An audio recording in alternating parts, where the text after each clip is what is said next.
ਪੰਜਾਬੀ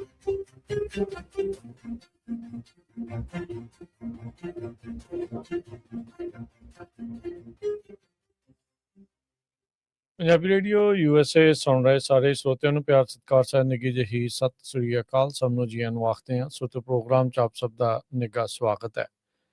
ਮੈਂ ਰਾਜਕਨਵੀਰ ਸਿੰਘ ਜੁੜ ਚੁੱਕੇ ਨੇ ਹਰਜੋਤ ਸਿੰਘ ਜੀ, ਜੀ ਆਇਆਂ ਨੂੰ ਸਵਾਗਤ ਹੈ ਜੀ, ਸਤਿ ਸ੍ਰੀ ਅਕਾਲ।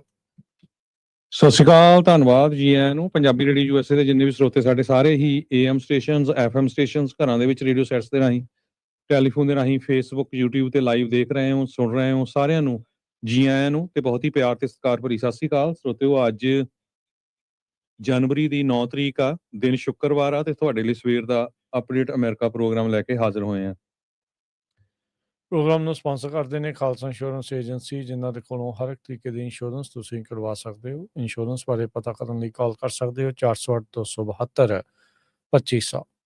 ਟਿਰਕੀਆਨਾ ਇਮੀਗ੍ਰੇਸ਼ਨ ਲਾ ਫਰਮ, US ਇਮੀਗ੍ਰੇਸ਼ਨ ਦਾ ਹੋਵੇ ਕਿਸੇ ਵੀ ਤਰੀਕੇ ਦਾ ਕੰਮ, ਕਾਲ ਅਟਰਨੀ ਜੇ ਟਿਰਕੀਆਨਾ 415 909 0503 ਦੇ ਉੱਤੇ। ਇਸ ਦੇ ਨਾਲ Manjeet Singh Kular, Avtar Singh Manzil Clovis, Satnam Singh Sunny Purewal Yuba City, Lakhvir Singh Samra Texas, Gurmel Singh Laddar Bakersfield, Amarjit Singh Stockton, Grewal travel services Yuba City, tax payroll, visa, OCI card, passport ਦੀਆਂ ਸਰਵਿਸਿਜ਼ ਲੈ ਸਕਦੇ ਹੋ। Call 5307517605। Narinder Singh Indiana, Mangal Singh Samra Northwood motels, Blaine, Baljinder Nijjar Woodland, Harjit Singh Lathrop, Iqbal Jahal, Gurdev Singh LA, Gurmel Basi Elk Grove, ਊੜਾ ਡੈਟ ਰਿਲੀਫ ਵਾਲੇ। ਇਕਨੋਮਿਕ ਹਾਰਡਸ਼ਿਪ ਹੈ, ਬੈਂਕਰਪਸੀ ਤੋਂ ਬਚਣਾ ਆ, ਡੈਟ ਨੂੰ ਕੰਸੋਲੀਡੇਟ ਕਰਨਾ ਹੈ, 60% ਦਾ ਕਰਜ਼ਾ ਮਾਫ ਕਰਵਾ ਸਕਦੇ ਨੇ। Call 8888889914। Harnek Pabla, Renton Washington, Talwinder Gill, Raminder Basra Bakersfield, Sikander Grewal Tracy, Gurnek Bagri Fresno, Paramjit Singh Dakha Berkeley. ਸਾਰਿਆਂ ਦਾ ਧੰਨਵਾਦ। ਜੇ ਤੁਸੀਂ ਵੀ ਇਸ ਪ੍ਰੋਗਰਾਮ ਨੂੰ ਸਪਾਂਸਰ ਕਰਨਾ ਚਾਹੁੰਦੇ ਹੋ, ਸੰਪਰਕ ਕਰ ਸਕਦੇ ਹੋ 408 722 7698। ਜਿਸ ਤਰ੍ਹਾਂ ਤੁਹਾਨੂੰ ਪਤਾ ਹੀ ਆ ਵੀ ਜਿਹੜਾ ਅੱਜ ਦਾ ਸਾਡਾ ਪ੍ਰੋਗਰਾਮ ਹੁੰਦਾ ਹੈਗਾ, ਇਹ ਅਪਡੇਟ ਅਮਰੀਕਾ, ਦੁਨੀਆ ਦੇ ਵਿੱਚ ਕੀ ਕੁਝ ਵਾਪਰਿਆ, ਅਮਰੀਕਾ ਦੇ ਵਿੱਚ ਕੀ ਕੁਝ ਵਾਪਰਿਆ, ਉਹ ਆਪਾਂ ਤੁਹਾਡੇ ਨਾਲ ਡਿਸਕਸ ਕਰਦੇ ਹਾਂ। ਤੇ ਜੋ ਵੀ ਖਬਰਾਂ ਜਿਹੜੀਆਂ ਟੌਪ ਨੌਚ ਹੁੰਦੀਆਂ ਹੈਗੀਆਂ, ਤੇ ਇੱਕ ਜਿਹੜਾ ਰੈਫਲ ਚੱਲ ਰਿਹਾ, ਉਹਦੇ ਬਾਰੇ ਥੋੜਾ ਜਿਹਾ ਦੱਸ ਦਿਓ ਤੇ ਉਹ ਤੋਂ ਬਾਅਦ ਫਿਰ ਆਪਾਂ ਖਬਰਾਂ ਦੀ ਸ਼ੁਰੂਆਤ ਕਰਦੇ ਹਾਂ। ਜੀ ਬਿਲਕੁਲ ਜੀ, ਲੋਹੜੀ ਦਾ ਜਿਹੜਾ ਕੰਟੈਸਟ ਆ ਉਹ ਚੱਲ ਰਿਹਾ, ਜਿਸ ਦੇ ਵਿੱਚ ਸਾਡੇ ਪ੍ਰੋਗਰਾਮ, ਸਾਡੇ ਇਸ ਕੰਟੈਸਟ ਦੇ ਵਿੱਚ, ਲੋਹੜੀ ਕੰਟੈਸਟ ਦੇ ਵਿੱਚ ਵੱਖ-ਵੱਖ ਸਾਡੇ ਬੇ ਏਰੀਆ 1170 AM ਦੇ ਜਿਹੜੇ ਸਪਾਂਸਰਸ, ਜਿਹੜੀਆਂ ਬਿਜ਼ਨਸਿਸ ਆ, ਉਹ ਇਸ ਦੇ ਵਿੱਚ ਹਿੱਸਾ ਲੈ ਰਹੇ ਆ, ਜਿਨ੍ਹਾਂ ਦੇ ਦੁਆਰਾ ਵੱਖ-ਵੱਖ ਇਨਾਮ ਕੱਢੇ ਜਿਹੜੇ ਉਹ ਜਾ ਰਹੇ ਆ। ਸੋ ਉਹਨਾਂ ਦਾ ਵੀ ਵਿਸ਼ੇਸ਼ ਧੰਨਵਾਦ। ਤੇ ਪ੍ਰੋਗਰਾਮ ਦੇ ਮਿਡਲ ਜਿਹਦੇ ਵਿੱਚ ਤੁਹਾਡੇ ਤੋਂ ਇੱਕ ਕੰਟੈਸਟ ਦਾ ਸਵਾਲ ਪੁੱਛਿਆ ਜਾਊਗਾ, ਉਹ ਸਵਾਲ ਨੂੰ, ਪੂਰੇ ਪ੍ਰੋਗਰਾਮ ਨੂੰ ਧਿਆਨ ਨਾਲ ਸੁਣਿਓ। ਉਸ ਸਵਾਲ ਦਾ ਹੀ ਜਿਹੜਾ ਜਵਾਬ ਜਿਹੜਾ ਦਊਗਾ, ਸਹੀ ਜਵਾਬ ਦਊਗਾ, ਉਹ ਇਹਨਾਂ ਕੰਟੈਸਟ ਦੇ ਜਿਹੜੇ ਪ੍ਰਾਈਜ਼ਸ ਆ ਉਹਨਾਂ ਦੇ ਜੇਤੂ ਜਿਹੜੇ ਹੋਣਗੇ। ਮਨੀਸ਼ ਕਈ ਰੀਅਲ estate ਵਾਲੇ, ਜੋ ਕਿ ਪ੍ਰਾਈਜ਼ਸ ਜਿਹੜੇ ਉਹ ਦੇ ਰਹੇ ਨੇ ਇਹ ਲੋਹੜੀ ਕੰਟੈਸਟ ਦੇ ਵਿੱਚ। ਰਾਜਾ sweet and paradise ballroom union city ਵਾਲੇ, ਪਦਮ ਬਿਲਡਰਸ ਹੇਵਰਡ ਵਾਲੇ, ਮੀਨਾ ਫੈਸ਼ਨ ਸੈਨ ਹੋਜ਼ੇ ਵਾਲੇ, ਤੇ Surya Indian cuisine and catering ਸੈਨ ਹੋਜ਼ੇ ਵਾਲੇ। ਇਹ ਜਿਹੜੇ ਪੰਜ ਜਿਹੜੇ ਪੰਜਾਬੀ ਰੇਡੀਓ USA ਦੇ 1170 AM ਜਿਹੜੇ ਸਟੇਸ਼ਨ ਦੇ ਉੱਤੇ ਜਿਹੜੇ ਐਡਵਰਟਾਈਜ਼ਰਸ ਨੇ, ਉਹਨਾਂ ਦੇ ਦੁਆਰਾ ਇਹਨਾਂ ਪ੍ਰੋਗਰਾਮਸ ਨੂੰ, ਇਹਨਾਂ ਕੰਟੈਸਟ ਨੂੰ ਜਿਹੜਾ ਉਹ ਸਪਾਂਸਰ ਕੀਤਾ ਗਿਆ ਹੈ। ਉਹਨਾਂ ਦੁਆਰਾ ਇਹ ਜਿਹੜੇ ਇਨਾਮ ਲੋਹੜੀ ਦੇ ਸਪੈਸ਼ਲ ਕੰਟੈਸਟ ਦੇ ਵਿੱਚ ਜਿਹੜੇ ਉਹ ਦਿੱਤੇ ਜਾ ਰਹੇ ਨੇ।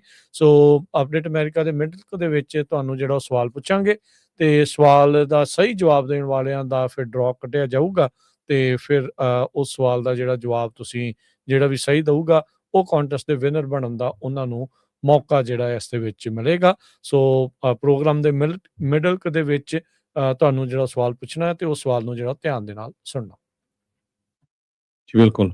ਹੁਣ ਆਪਾਂ ਜੇ ਖਬਰਾਂ ਵੱਲ ਚੱਲੀਏ, ਤੇ ਸਭ ਤੋਂ ਜਿਹੜੀ ਅੱਜ ਦੀ ਮੇਨ ਖਬਰ ਆ, US ਨੇ ਕੁਝ ਘੰਟੇ ਪਹਿਲਾਂ ਇੱਕ ਤੀਜਾ ਜਿਹੜਾ ਟੈਂਕਰ ਆ, ਉਹ ਸਮੁੰਦਰ ਦੇ ਵਿੱਚ ਆਪਣੇ ਕਬਜ਼ੇ ਦੇ ਵਿੱਚ ਲੈ ਲਿਆ ਹੈਗਾ ਆ, ਤਾਂ ਕਿ ਜਿਹੜਾ ਵੈਨਜ਼ੂਏਲਾ ਦਾ ਆਇਲ ਹੈਗਾ ਆ ਉਹ ਕਿਤੇ ਹੋਰ ਜਾ ਨਾ ਸਕੇ। ਓਲੀਨਾ ਜੋ ਜਿਸ ਸਮੁੰਦਰੀ ਜਹਾਜ਼ ਦਾ ਨਾਂ ਦੱਸਿਆ ਗਿਆ ਆ, ਇਸ ਨੂੰ ਕੈਰੇਬੀਅਨ ਸੀ ਦੇ ਵਿੱਚ ਯੂਐਸ ਮਿਲਟਰੀ ਨੇ ਆਪਣੇ ਕਬਜ਼ੇ ਦੇ ਵਿੱਚ ਲੈ ਲਿਆ ਆ, ਜੋ ਕਿ ਵੈਨਜ਼ੂਏਲਾ ਤੋਂ ਡਿਪਾਰਟ ਹੋਇਆ ਸੀਗਾ ਤੇ ਯੂਐਸ ਫੋਰਸਿਸ ਨੂੰ ਇੱਕ ਤਰ੍ਹਾਂ ਦੇ ਨਾਲ ਅਵੇਡ ਕਰ ਰਿਹਾ ਸੀ, ਯੂਐਸ ਫੋਰਸਿਸ ਤੋਂ ਬਚ ਕੇ ਜਿਹੜਾ ਤੇਲ ਜਾਣਾ ਸੀਗਾ। ਇਹ ਯੂਐਸ ਮਿਲਟਰੀ ਨੇ ਅੱਜ ਐਕਸ ਪੋਸਟ ਦੇ ਉੱਤੇ ਜਿਹੜਾ ਪਾਇਆ ਹੈਗਾ, ਕਹਿੰਦੇ ਪਈ ਅਸੀਂ ਬਿਲਕੁਲ ਕਿਸੇ ਤਰ੍ਹਾਂ ਦੀ ਜਿਹੜੀ ਇਲੀਗਲ ਐਕਟੀਵਿਟੀ ਆ ਉਹ ਵੈਸਟਰਨ ਹੈਮੀਸਫੀਅਰ ਦੇ ਵਿੱਚ ਨਹੀਂ ਹੋਣ ਦੇਵਾਂਗੇ, ਤਾਂ ਕਿ ਜਿਹੜੀ ਸਿਕਿਉਰਿਟੀ ਆ ਵੈਸਟਰਨ ਹੈਮੀਸਫੀਅਰ ਦੀ ਉਹ ਇਸ ਤਰ੍ਹਾਂ ਹੀ ਕਾਇਮ ਰਹੇ। ਓਲੀਨਾ ਜਿਹਨੂੰ ਇੱਕ ਤਰ੍ਹਾਂ ਦੇ ਨਾਲ ਗੋਸਟ ਫਲੀਟ, ਜਿੱਦਾਂ ਭੂਤ ਫਲੀਟ ਕਹਿ ਸਕਦੇ ਆ ਵੀ, ਹਨਾ, ਟੈਂਕਰ ਸ਼ਿਪ ਸੀਗਾ ਜੋ ਐਮਬਾਰਗੋਡ ਆਇਲ, ਜੋ ਕਿਉਂਕਿ ਵੈਨਜ਼ੂਏਲਾ ਦੇ ਉੱਤੇ ਸੈਂਕਸ਼ਨਸ ਲਾਈਆਂ ਹੋਈਆਂ ਆ, ਸੋ ਉਸ ਨੂੰ ਲੈ ਕੇ ਚੋਰੀ ਛਿਪੇ ਜਿਹੜੇ ਇਹ ਟੈਂਕਰ ਜਾਂਦੇ ਆ ਕਦੇ ਰਸ਼ੀਆ, ਚਾਈਨਾ, ਈਰਾਨ ਨੂੰ, ਸੋ ਉਸ ਨੂੰ ਜਿਹੜਾ ਆ ਡਿਪਾਰਟਮੈਂਟ ਆਫ ਹੋਮਲੈਂਡ ਸਿਕਿਉਰਿਟੀ ਦੀ ਜੋ ਕ੍ਰਿਸਟੀ ਨੋਏਮਾ ਸੈਕਟਰੀ, ਉਹਨਾਂ ਨੇ ਪੋਸਟ ਦੇ ਵਿੱਚ ਦੱਸਿਆ ਵੀ ਇਹ ਯੂਐਸ ਫੋਰਸਿਸ ਨੂੰ ਵੇਟ ਕਰ ਰਿਹਾ ਸੀ ਤੇ ਅਸੀਂ ਆਪਣੇ ਕਬਜ਼ੇ ਦੇ ਵਿੱਚ ਲੈ ਲਿਆ ਹੈਗਾ। ਓਲੀਨਾ ਨੂੰ ਝੂਠੇ ਪੇਪਰਾਂ ਦੇ ਉੱਤੇ ਰਜਿਸਟਰ ਕੀਤਾ ਗਿਆ ਸੀ ਟਾਈਮਰ ਲੈਸਟੀ ਦੇ ਅੰਡਰ। ਇਹ ਲਾਇਡਸ ਦੀ ਲਿਸਟ ਇੰਟੈਲੀਜੈਂਸ ਜੋ ਆ ਮੈਰੀਟਾਈਮ ਡਾਟਾ ਐਨਾਲਿਸਿਸ ਕੰਪਨੀਆਂ, ਉਹ ਦੱਸਿਆ ਜਾ ਰਿਹਾ ਹੈ। ਇਹ ਐਕਚੁਅਲੀ ਤੀਜਾ ਹੈ, ਪਰ ਪਿਛਲੇ ਹਫ਼ਤਿਆਂ ਦੇ ਵਿੱਚ ਜੇ ਦੱਸਿਆ ਜਾਵੇ, ਕਹਿੰਦੇ ਵੀ 5 ਟੈਂਕਰ ਜਿਹੜੇ ਆ ਅਮਰੀਕਾ ਵਾਲਿਆਂ ਨੇ ਸੀਜ਼ ਕੀਤੇ ਹੈਗੇ ਆ। ਪਿਛਲੇ ਦਿਨਾਂ ਦੇ ਵਿੱਚ ਇੱਕ ਰਸ਼ੀਆ ਨੂੰ ਜਾ ਰਿਹਾ ਸੀ ਤੇ ਰਸ਼ੀਆ ਵਾਲੇ ਫਿਰ ਕਹਿੰਦੇ ਆ ਜੀ ਅਸੀਂ ਆਪਣੀ ਜਿਹੜੀ ਆ ਅਸੀਂ ਉਹਦੇ ਉੱਤੇ ਐਕਟ ਕਰਾਂਗੇ। ਉਹਨੇ ਪਣਡੁੱਬੀ ਵੀ ਆਪਣੀ ਭੇਜ ਦਿੱਤੀ ਸੀ, ਪਰ ਬਾਅਦ ਦੇ ਵਿੱਚ ਕੋਈ ਐਕਸ਼ਨ ਨਹੀਂ ਹੋਇਆ। ਪਰ ਅੱਜ ਅਮਰੀਕਾ ਵਾਲਿਆਂ ਨੇ ਰਸ਼ੀਆ ਦੇ ਕੁਛ ਜਿਹੜੇ ਇੰਪਲਾਈ ਸੀਗੇ ਉਹਦੇ ਉੱਤੇ ਜੋ ਕੰਮ ਕਰਦੇ ਸੀ ਉਹਨਾਂ ਨੂੰ ਛੱਡ ਦਿੱਤਾ ਤੇ ਰਸ਼ੀਆ ਨੇ ਉਹਦਾ ਜਿਹੜਾ ਧੰਨਵਾਦ ਕੀਤਾ ਹੈਗਾ ਆ, ਪਰ ਹੋਰ ਕਿਸੇ ਤਰ੍ਹਾਂ ਦਾ ਜਿਹੜਾ ਉਹਨੀ ਗੱਲਬਾਤ ਨਹੀਂ ਕੀਤੀ ਹੈਗੀ। ਜੀ, ਸੋ 5ਵੇਂ ਟੈਂਕਰ ਦੇ ਉੱਤੇ ਜਿਹੜੀਆਂ ਅਮਰੀਕਨ ਫੋਰਸਿਸ ਆ ਉਹਨਾਂ ਨੇ ਬੇਸਿਕਲੀ ਜਾ ਕੇ ਕਬਜ਼ਾ ਲੈ ਲਿਆ ਹੈਗਾ ਆ। ਰਸ਼ੀਆ ਦੇ ਦੁਆਰਾ ਯੂਕਰੇਨ ਦੇ ਵਿੱਚ ਨਵੀਆਂ ਔਰਸ਼ਨਿਕ ਬਲਾਸਟਿਕ ਮਿਜ਼ਾਈਲ ਆ ਉਹਨਾਂ ਦੇ ਨਾਲ ਹਮਲਾ ਕੀਤਾ ਗਿਆ ਹੈਗਾ ਆ। ਸੋ ਮਾਸਕੋ ਨੇ ਜਿਹੜਾ ਉਹ ਦੱਸਿਆ ਵੀ ਓਵਰਨਾਈਟ ਰਾਤ ਨੂੰ ਇਹ ਜਿਹੜੀ ਸਟ੍ਰਾਈਕ ਆ ਉਹ ਕੀਤੀ ਗਈ ਆ। ਰਸ਼ੀਆ ਦੇ ਦੁਆਰਾ ਮਾਸਕੋ ਦੁਆਰਾ ਇਹ ਕਿਹਾ ਗਿਆ ਵੀ ਇਹ ਬਦਲਾ ਲਿਆ ਗਿਆ ਹੈ ਯੂਕਰੇਨ ਦੀਆਂ ਡਰੋਨ ਸਟ੍ਰਾਈਕਸ ਦਾ, ਜਿਹੜਾ ਕਿ ਪੁਤਿਨ ਦੇ ਘਰ ਦੇ ਉੱਤੇ ਉਹਨਾਂ ਨੇ ਸੁੱਟੀਆਂ ਸੀਗੀਆਂ। ਯੂਐਸ ਤੇ ਹੋਰ ਜਿਹੜੇ ਉਹ ਕਹਿ ਰਹੇ ਆ ਵੀ ਇਹ ਚੀਜ਼ ਨਹੀਂ ਵਾਪਰੀ ਸੀ, ਜਿਹੜੀ ਪੁਤਿਨ ਦੇ ਘਰ ਦੇ ਉੱਤੇ ਡਰੋਨ ਸਟ੍ਰਾਈਕ ਦੀ ਗੱਲ ਚੱਲ ਰਹੀ ਹੈਗੀ ਆ। ਸੋ ਰਸ਼ੀਆ ਨੇ ਬੜੇ ਦਿਨਾਂ ਬਾਅਦ ਜਿਹੜਾ ਹਰਜੋਤ ਸਿੰਘ ਜੀ, ਈਵਨ ਦੋ ਜਿਹੜਾ ਉਹਨਾਂ ਨੇ ਕਥਿਤ ਤੌਰ ਦੇ ਉੱਤੇ ਇਹ ਦਾਅਵਾ ਕੀਤਾ ਵੀ ਪੁਤਿਨ ਦੇ ਘਰ ਦੇ ਉੱਤੇ ਹਮਲਾ ਹੋਇਆ ਆ, ਉਸ ਤੋਂ ਬਾਅਦ ਕਾਫੀ ਦਿਨਾਂ ਬਾਅਦ ਲਾ ਕੇ ਇਹਨਾਂ ਨੇ ਜਿਹੜੀਆਂ ਬਲਿਸਟਿਕ ਮਿਜ਼ਾਈਲਸ ਆ ਉਹਨਾਂ ਦੀ ਵਰਤੋਂ ਜਿਹੜੀ ਉਹ ਕੀਤੀ ਹੈ। ਹਾਈਪਰਸੋਨਿਕ ਬਲਿਸਟਿਕ ਮਿਜ਼ਾਈਲਸ ਨੇ ਜਿਹੜੀਆਂ ਔਰਸ਼ਨਿਕ, ਜਿਨ੍ਹਾਂ ਦੀ ਵਰਤੋਂ ਜਿਹੜੀ ਉਹ ਕੀਤੀ ਗਈ ਆ। ਆਵਾਜ਼ ਦੀ ਗਤੀ ਦੇ ਨਾਲੋਂ 10 ਗੁਣਾ ਤੇਜ਼ ਰਫ਼ਤਾਰ ਦੇ ਨਾਲ ਚੱਲਣ ਵਾਲੀਆਂ ਇਹ ਬਲਿਸਟਿਕ ਮਿਜ਼ਾਈਲਸ ਹੈਗੀਆਂ ਨੇ ਤੇ ਇਹ ਐਡਵਾਂਸਡ ਵੈਪਨ ਆ। ਹੁਣ ਤੱਕ ਦੀ 4 ਸਾਲ ਦੀ ਲੜਾਈ ਦੇ ਵਿੱਚ ਰੂਸ ਦੇ ਦੁਆਰਾ ਇਹ ਦੂਜੀ ਵਾਰ ਏਡੀਆਂ ਐਡਵਾਂਸਡ ਬਲਿਸਟਿਕ ਮਿਜ਼ਾਈਲਸ ਦੀ ਵਰਤੋਂ ਕੀਤੀ ਗਈ ਹੈਗੀ ਆ। ਇਹ ਆਈ ਥਿੰਕ ਪੁਤਿਨ ਨੇ ਦਿਖਾਉਣਾ ਵੀ ਹੋਊਗਾ, ਕਿਉਂਕਿ ਇਹ ਜਿਹੜੀਆਂ ਬਲਿਸਟਿਕ ਮਿਜ਼ਾਈਲਸ ਆ ਇਹਨਾਂ ਦੇ ਵਿੱਚ ਨਿਊਕਲੀਅਰ ਹਥਿਆਰ ਖੜਿਆ ਜਾ ਸਕਦਾ ਆ। ਨਿਊਕਲੀਅਰ ਵਾਰਹੈਡ ਲੈ ਕੇ ਜਾਣ ਦੀ ਇਹ ਬਲਿਸਟਿਕ ਮਿਜ਼ਾਈਲਸ ਦੀ ਕੈਪੇਬਿਲਿਟੀ ਹੈਗੀ ਆ। ਪਰ ਇਸ ਹਮਲੇ ਦੇ ਵਿੱਚ ਇੱਕ ਕਨਵੈਨਸ਼ਨਲ ਵਾਰਹੈਡਸ ਨੂੰ ਹੀ ਵਰਤਿਆ ਗਿਆ ਸੀ। ਰਸ਼ੀਅਨ ਡਿਫੈਂਸ ਮਿਨਿਸਟਰ ਨੇ ਜਿਹੜਾ ਉਹ ਦੱਸਿਆ ਵੀ ਇਹ ਜਿਹੜੀਆਂ ਮੈਸਿਵ ਸਟ੍ਰਾਈਕ ਆ ਇਹ ਇੰਪੋਰਟੈਂਟ ਟਾਰਗੇਟਸ ਦੇ ਉੱਤੇ ਉਹਨਾਂ ਨੇ ਰਿਸਪੌਂਸ ਦੇ ਵਜੋਂ ਜਵਾਬੀ ਕਾਰਵਾਈ ਦੇ ਵਜੋਂ ਜਿਹੜੀਆਂ ਉਹ ਕੀਤੀਆਂ। ਜਦੋਂ ਸਾਲ ਦੇ ਅਖੀਰ ਦੇ ਵਿੱਚ, ਪਿਛਲੇ ਸਾਲ ਦੇ ਅਖੀਰ 'ਚ ਪੁਤਿਨ ਦੇ ਘਰ ਦੇ ਉੱਤੇ ਇਹਨਾਂ ਦੇ ਕਹਿਣ ਮੁਤਾਬਕ ਯੂਕਰੇਨ ਨੇ ਡਰੋਨਸ ਦੇ ਨਾਲ ਹਮਲਾ ਕੀਤਾ ਸੀਗਾ। ਸੋ ਇਹਦੇ ਵਿੱਚ ਨਾਲ ਦੇ ਨਾਲ ਰਸ਼ੀਆ ਨੇ ਇਹ ਵੀ ਚੇਤਾਵਨੀ ਹਰਜੋਤ ਸਿੰਘ ਜੀ ਦਿੱਤੀ ਆ, ਧਮਕੀ ਕਹਿ ਲਓ ਵੀ ਉਹ ਦਿੱਤੀ ਆ ਵੀ ਕੱਲਾ ਇਹੀ ਨਹੀਂ, ਉਹ ਵੈਸਟਰਨ ਫੋਰਸਿਸ ਦੇ ਉੱਤੇ ਵੀ ਹਮਲਾ ਕਰ ਸਕਦੇ ਹੈਗੇ ਆ। ਸੋ ਵੈਸਟਰਨ ਟਰੂਪਸ ਨੂੰ ਵੀ ਕਹਿੰਦੇ ਵੀ ਉਹ ਟਾਰਗੇਟ ਕੀਤਾ ਜਾ ਸਕਦਾ ਆ। ਸੋ ਜੋ ਇਸ ਮੌਕੇ ਦੁਨੀਆ ਭਰ ਦੇ ਵਿੱਚ ਜੀਓਪੋਲਿਟਿਕਲੀ ਚੇਂਜਸ ਜਿਹੜੇ ਹਰਜੋਤ ਸਿੰਘ ਜੀ ਵੱਡੇ ਪੱਧਰ ਦੇ ਉੱਤੇ ਤੇ ਬੜੇ ਤੇਜ਼ੀ ਦੇ ਨਾਲ ਜੋ ਆ ਰਹੇ ਨੇ, ਉਸ ਨੂੰ ਜਿਹੜਾ ਉਹ ਦੇਖਦੇ ਹੋਏ ਇਹ ਕਾਫੀ ਜ਼ਿਆਦਾ ਇਸ ਟਾਈਮ ਰੌਲਾ ਰੱਪਾ ਜਿਹੜਾ ਉਹ ਚੱਲ ਰਿਹਾ ਤੇ ਸ਼ਾਇਦ ਰਸ਼ੀਆ ਵਾਲੇ ਕਿਉਂਕਿ ਵੈਨੇਜ਼ੁਏਲਾ ਡਿੱਗ ਗਿਆ, ਈਰਾਨ ਦੇ ਡਿੱਗਣ ਦਾ ਜਿਹੜਾ ਬਿਲਕੁਲ ਖਤਰਾ ਜਿਹੜਾ ਉਹ ਬਣਿਆ ਪਿਆ, ਕਿਉਂਕਿ ਲੋਕ ਉੱਥੇ ਬਹੁਤ ਵੱਡੇ ਪੱਧਰ ਦੇ ਉੱਤੇ ਪ੍ਰੋਟੈਸਟ ਸੜਕਾਂ ਦੇ ਉੱਤੇ ਕਰ ਰਹੇ ਆ। ਉਹ ਲੋਕ ਤਾਂ ਇੰਨੇ ਅੱਕੇ ਪਏ ਆ, ਉੱਥੇ ਐਂਬੁਸ਼ ਕਰਕੇ ਜਿਹੜੇ ਉਹਨਾਂ ਦੇ ਪੁਲਿਸ ਵਾਲੇ ਆ ਉਹਨਾਂ ਨੂੰ ਵੀ ਮਾਰ ਰਹੇ ਆ ਤੇ ਨਾਲ ਦੇ ਨਾਲ ਕਈ ਸਰਕਾਰੀ ਬਿਲਡਿੰਗਸ ਨੂੰ ਵੀ ਈਰਾਨ ਦੇ ਵਿੱਚ ਅੱਗਾਂ ਲਾਈਆਂ ਗਈਆਂ ਹੈਗੀਆਂ ਆ। ਸੋ ਰਸ਼ੀਆ ਦੇ ਜਿਹੜੇ ਸਾਥੀ ਮੁਲਕ ਆ ਉਹ ਜਦੋਂ ਕਮਜ਼ੋਰ ਹੋ ਰਹੇ ਆ ਤਾਂ ਰਸ਼ੀਆ ਹੁਣ ਨਿਊਕਲੀਅਰ ਵਾਰਹੈਡ ਕੈਰੀ ਕਰਨ ਵਾਲੀਆਂ ਬਲਿਸਟਿਕ ਮਿਜ਼ਾਈਲ ਦੀ ਵਰਤੋਂ ਕਰਕੇ ਵੈਸਟ ਨੂੰ, ਅਮਰੀਕਾ ਨੂੰ ਜਿਹੜੀਆਂ ਅੱਖਾਂ ਦਿਖਾਉਣ ਦੀ ਇਸ ਦੇ ਵਿੱਚ ਕੋਸ਼ਿਸ਼ ਕਰ ਰਿਹਾ ਆ। ਸੋ ਕਹਿੰਦੇ ਵੀ ਇਹ ਇੱਕ ਨਵੇਂ ਲੈਵਲ ਦਾ ਜਿਹੜਾ ਥ੍ਰੈਟ ਆ ਉਹ ਰੂਸ ਨੇ ਇਸ ਮੌਕੇ ਜਿਹੜਾ ਉਹ ਪੇਸ਼ ਕਰ ਦਿੱਤਾ ਹੈ ਹਰਜੋਤ ਸਿੰਘ ਜੀ, ਵੀ ਜਿਹੜੀਆਂ ਬਲਿਸਟਿਕ ਮਿਜ਼ਾਈਲਸ ਹੁਣ ਤੱਕ 4 ਸਾਲਾਂ 'ਚ ਇਹਨਾਂ ਨੇ ਸਿਰਫ 2 ਵਾਰੀ ਅਜਿਹੀਆਂ ਮਿਜ਼ਾਈਲਸ ਦੇ ਨਾਲ ਹਮਲਾ ਕੀਤਾ ਹੈ। ਕੱਲ ਯੂਐਸ ਨੇ ਜੋ ਅਮਰੀਕਨ ਸਿਟੀਜ਼ਨਸ ਯੂਕਰੇਨ ਦੇ ਵਿੱਚ ਰਹਿੰਦੇ ਹੈਗੇ ਆ ਉਹਨਾਂ ਨੂੰ ਵਾਰਨਿੰਗ ਇਸ਼ੂ ਕੀਤੀ ਸੀ ਵੀ ਜਾਂ ਤਾਂ ਅੰਬੈਸੀ ਚਲੇ ਜਾਓ ਜਾਂ ਆਪਣੀ ਸੇਫ ਜਗ੍ਹਾ ਤੇ ਚਲੇ ਜਾਓ, ਰਸ਼ੀਆ ਵਾਲੇ ਕੋਈ ਅਟੈਕ ਕਰ ਸਕਦੇ ਆ। ਇਹ ਵੀ ਹੋ ਸਕਦਾ ਵੀ ਕਿਸੇ ਅੰਬੈਸੀ ਦੇ ਉੱਤੇ ਵੀ ਕਰ ਦੇਣ। ਸੋ ਉੱਥੇ ਟੈਨਸ਼ਨ ਕਾਫੀ ਵਧਣ ਦੇ ਚਾਂਸ ਬਣੇ ਹੋਏ ਹੈਗੇ ਆ। ਅੱਜ ਦੀ ਤੀਜੀ ਜਿਹੜੀ ਸਭ ਤੋਂ ਵੱਡੀ ਖਬਰ ਆ ਉਹ ਈਰਾਨ ਨੂੰ ਹੀ ਲੈ ਕੇ ਹੈਗੀ ਆ। ਐਂਟੀ ਗਵਰਨਮੈਂਟ ਜਿਹੜੇ ਪ੍ਰੋਟੈਸਟ ਆ ਈਰਾਨ ਦੇ ਵਿੱਚ ਉਹ ਬਹੁਤ ਤੇਜ਼ੀ ਦੇ ਨਾਲ ਫੈਲ ਰਹੇ ਹੈਗੇ ਆ। ਪੂਰੇ ਈਰਾਨ ਦੇ ਵਿੱਚ ਜੋ ਕਮਿਊਨੀਕੇਸ਼ਨ ਆ ਉਸ ਨੂੰ ਕੱਟ ਕਰ ਦਿੱਤਾ ਗਿਆ ਆ, ਇੰਟਰਨੈਟ ਬੰਦ ਕਰ ਦਿੱਤਾ ਗਿਆ ਹੈਗਾ। ਹੁਣ ਤੱਕ 45 ਤੋਂ ਵੱਧ ਜਿਹੜੇ ਪ੍ਰੋਟੈਸਟਰਸ ਆ ਉਹਨਾਂ ਦੀ ਮੌਤ ਹੋ ਚੁੱਕੀ ਆ ਗਵਰਨਮੈਂਟ ਫੋਰਸਿਸ ਵੱਲੋਂ, ਜਿਨ੍ਹਾਂ ਚੋਂ 8 ਬੱਚੇ ਆ। Norway based Iran human rights NGO ਇਹ ਰਿਪੋਰਟ ਕਰ ਰਹੀ ਹੈਗੀ ਆ। ਪ੍ਰੈਜ਼ੀਡੈਂਟ ਡੋਨਲਡ ਟਰੰਪ ਉਹਨਾਂ ਨੇ ਥ੍ਰੈਟ ਕੀਤਾ ਸੀ ਭਈ ਜੇ ਈਰਾਨ ਦੀਆਂ ਸਿਕਿਉਰਿਟੀ ਫੋਰਸਿਸ ਨੇ ਪ੍ਰੋਟੈਸਟਰਸ ਨੂੰ ਮਾਰਨ ਦੀ ਕੋਸ਼ਿਸ਼ ਕੀਤੀ ਤੇ ਅਸੀਂ ਐਕਸ਼ਨ ਲਵਾਂਗੇ। ਸੁਪਰੀਮ ਲੀਡਰ ਜਿਹੜਾ ਈਰਾਨ ਦਾ ਆਇਤੁੱਲਾ ਅਲੀ ਖਮੈਨੀ ਆ, ਉਹਨਾਂ ਨੇ ਇਹ ਕਿਹਾ ਭਈ US ਦੇ ਪ੍ਰੈਜ਼ੀਡੈਂਟ ਨੂੰ ਆਪਣੀ ਜਿਹੜੀਆਂ ਪ੍ਰੋਬਲਮ ਆ ਆਪਣੇ ਮੁਲਕ ਦੇ ਵਿੱਚ ਉਹਦੇ ਤੇ ਫੋਕਸ ਕਰਨਾ ਚਾਹੀਦਾ ਆ। ਸੋ ਸਟੇਟਮੈਂਟਾਂ ਤਾਂ ਉਹ ਜਾਰੀ ਕਰ ਦਿੰਦੇ ਆ, ਪਰ ਬਾਅਦ ਦੇ ਵਿੱਚ ਜਦੋਂ ਹੁਣ ਅਮਰੀਕਾ ਵਾਲੇ ਕੋਈ ਐਕਸ਼ਨ ਲੈਣਗੇ ਫਿਰ ਉਹਨਾਂ ਨੂੰ ਪਤਾ ਲੱਗੂਗਾ। ਇੱਕ ਲਾਰਜ ਸਕੇਲ ਜਿਹੜੇ ਪ੍ਰੋਟੈਸਟ ਆ ਉਹ ਚੱਲ ਰਹੇ ਆ। 2022 ਦੇ ਵਿੱਚ ਇਹ ਪ੍ਰੋਟੈਸਟ ਸ਼ੁਰੂ ਹੋਏ ਸੀ ਜਦੋਂ ਮਾਸ਼ਾ ਅਮੀਨੀ ਨਾਮ ਦੀ ਇੱਕ 22 ਸਾਲਾਂ ਦੀ ਜਿਹੜੀ ਬੀਬੀ ਸੀ ਉਸ ਨੂੰ ਜਿਹੜਾ ਕਤਲ ਕਰ ਦਿੱਤਾ ਗਿਆ ਸੀਗਾ। ਸੋ ਈਰਾਨ ਦੀ ਜਿਹੜੀ ਲੀਡਰਸ਼ਿਪ ਆ ਉਹ ਅਮਰੀਕਾ ਦੇ ਉੱਤੇ ਬਲੇਮ ਕਰ ਰਹੀ ਆ ਵੀ ਜਿਹੜੇ ਪ੍ਰੋਟੈਸਟਰਸ ਆ ਇਹ ਟਰੰਪ ਦੀ ਚੱਕ ਵਿੱਚ ਆ ਕੇ ਜਿਹੜੇ ਪ੍ਰੋਟੈਸਟ ਕਰ ਰਹੇ ਹੈਗੇ ਆ। ਸੋ ਈਰਾਨ ਦੀ ਸਰਕਾਰ ਦੀ ਜਿਹੜੀ ਲੈਜਿਸਲੇਚਰ ਹੈਗੀ ਆ ਉਹ ਹੋਰ ਵੀ ਜਿਹੜੀ ਫ੍ਰੈਕਚਰਡ ਹੈਗੀ ਆ। ਕਿੱਦਾਂ ਉਹਨੂੰ ਡੈਮੋਕ੍ਰੈਟਿਕਲੀ ਇਲੈਕਟਡ ਗਵਰਨਮੈਂਟ ਕਹਿ ਸਕਦੇ ਆ ਜਦੋਂ ਤੁਸੀਂ ਆਪਣੇ ਹੀ ਲੋਕਾਂ ਨੂੰ ਜਿਹੜੇ ਬੜੇ ਪੀਸਫੁਲ ਪ੍ਰੋਟੈਸਟ ਕਰ ਰਹੇ ਹੈਗੇ ਆ ਉਹਨਾਂ ਨੂੰ ਤੁਸੀਂ ਮਾਰ ਰਹੇ ਹੈਗੇ ਆ। ਸੋ ਇਹਦੇ ਉੱਤੇ UN ਕੀ ਬੋਲਦੀ ਹੈ ਜਾਂ ਨਹੀਂ, ਪਰ ਅੱਜ ਦੀ ਡੇਟ ਦੇ ਵਿੱਚ ਹੁਣ ਫਿਰ ਪ੍ਰੋਟੈਸਟਰ ਜਿਹੜੇ ਆ ਉਹ ਵੀ ਵਾਇਲੈਂਟ ਹੋ ਰਹੇ। ਕਈ ਜਗ੍ਹਾ ਦੇ ਉੱਤੇ ਅੱਗਾਂ ਵੀ ਲੱਗੀਆਂ ਆ ਤੇ ਬਹੁਤ ਜਗ੍ਹਾ ਦੇ ਉੱਤੇ ਆਰਮੀ ਵੀ ਜਿਹੜੀ ਬੁਲਾ ਲਈ ਹੋਈ ਹੈਗੀ ਆ। ਰੇਜ਼ਾ ਪਹਿਲਾਵੀ ਜੋ ਸ਼ਾਹ ਆਫ ਈਰਾਨ ਦੇ ਜੋ ਸਨ ਹੈਗੇ ਆ, ਉਹਨਾਂ ਦਾ ਮੁੰਡਾ ਆ ਜੋ ਉਹਨਾਂ ਨੇ ਇਹ ਕਿਹਾ ਵੀ ਕਾਫੀ ਦਹਾਕਿਆਂ ਤੋਂ ਲੋਕ ਜਿਹੜੇ ਆਜ਼ਾਦੀ ਭਾਲਦੇ ਹੈਗੇ ਆ ਤੇ ਅਮਰੀਕਾ ਦੀ ਸਰਕਾਰ ਨੂੰ ਜਿਹੜਾ ਸਾਡਾ ਸਾਥ ਦੇਣਾ ਚਾਹੀਦਾ ਹੈਗਾ। ਸੋ ਪੂਰੇ ਈਰਾਨ ਦੇ 100 ਤੋਂ ਵੱਧ ਸ਼ਹਿਰਾਂ ਦੇ ਵਿੱਚ 31 ਪ੍ਰੋਵਿੰਸਸ ਦੇ ਵਿੱਚ ਪ੍ਰੋਟੈਸਟ ਫੈਲ ਚੁੱਕਾ ਆ। ਦਰਜਨਾਂ ਦੇ ਕਰੀਬ ਜਿਹੜੇ ਲੋਕ ਆ ਉਹ ਮਾਰੇ ਜਾ ਚੁੱਕੇ ਹੈਗੇ ਆ। ਸੋ ਦਸੰਬਰ 29 2025 ਤੋਂ ਲੈ ਕੇ ਜਨਵਰੀ 8 2026 ਤਾਈਂ ਬਹੁਤ ਵੱਡੀ ਗਿਣਤੀ ਦੇ ਵਿੱਚ ਜਿਹੜੇ ਪ੍ਰੋਟੈਸਟ ਆ ਉਹ ਹੋ ਰਹੇ ਹੈਗੇ ਆ। ਤਹਿਰਾਨ ਦੇ ਪ੍ਰੋਸੀਕਿਊਟਰਸ ਇਹ ਕਹਿ ਰਹੇ ਆ ਵੀ ਜਿਹੜੇ ਪ੍ਰੋਟੈਸਟਰਸ ਆ ਉਹ ਵੈਂਡਲਿਜ਼ਮ ਕਰ ਰਹੇ ਆ ਤੇ ਉਹਨਾਂ ਨੂੰ ਡੈਥ ਪੈਨਲਟੀ ਜਿਹੜੀ ਆ ਦਿੱਤੀ ਜਾਊਗੀ। ਰੇਜ਼ਾ ਪਹਿਲਾਵੀ ਜਿਸ ਤਰ੍ਹਾਂ ਮੈਂ ਪਹਿਲਾਂ ਦੱਸਿਆ ਹੀ ਆ, ਉਹ ਕਹਿੰਦੇ ਵੀ ਮੈਂ ਰੈਡੀ ਆ ਇੰਟਰਵੀਨ ਕਰਨ ਦੇ ਲਈ।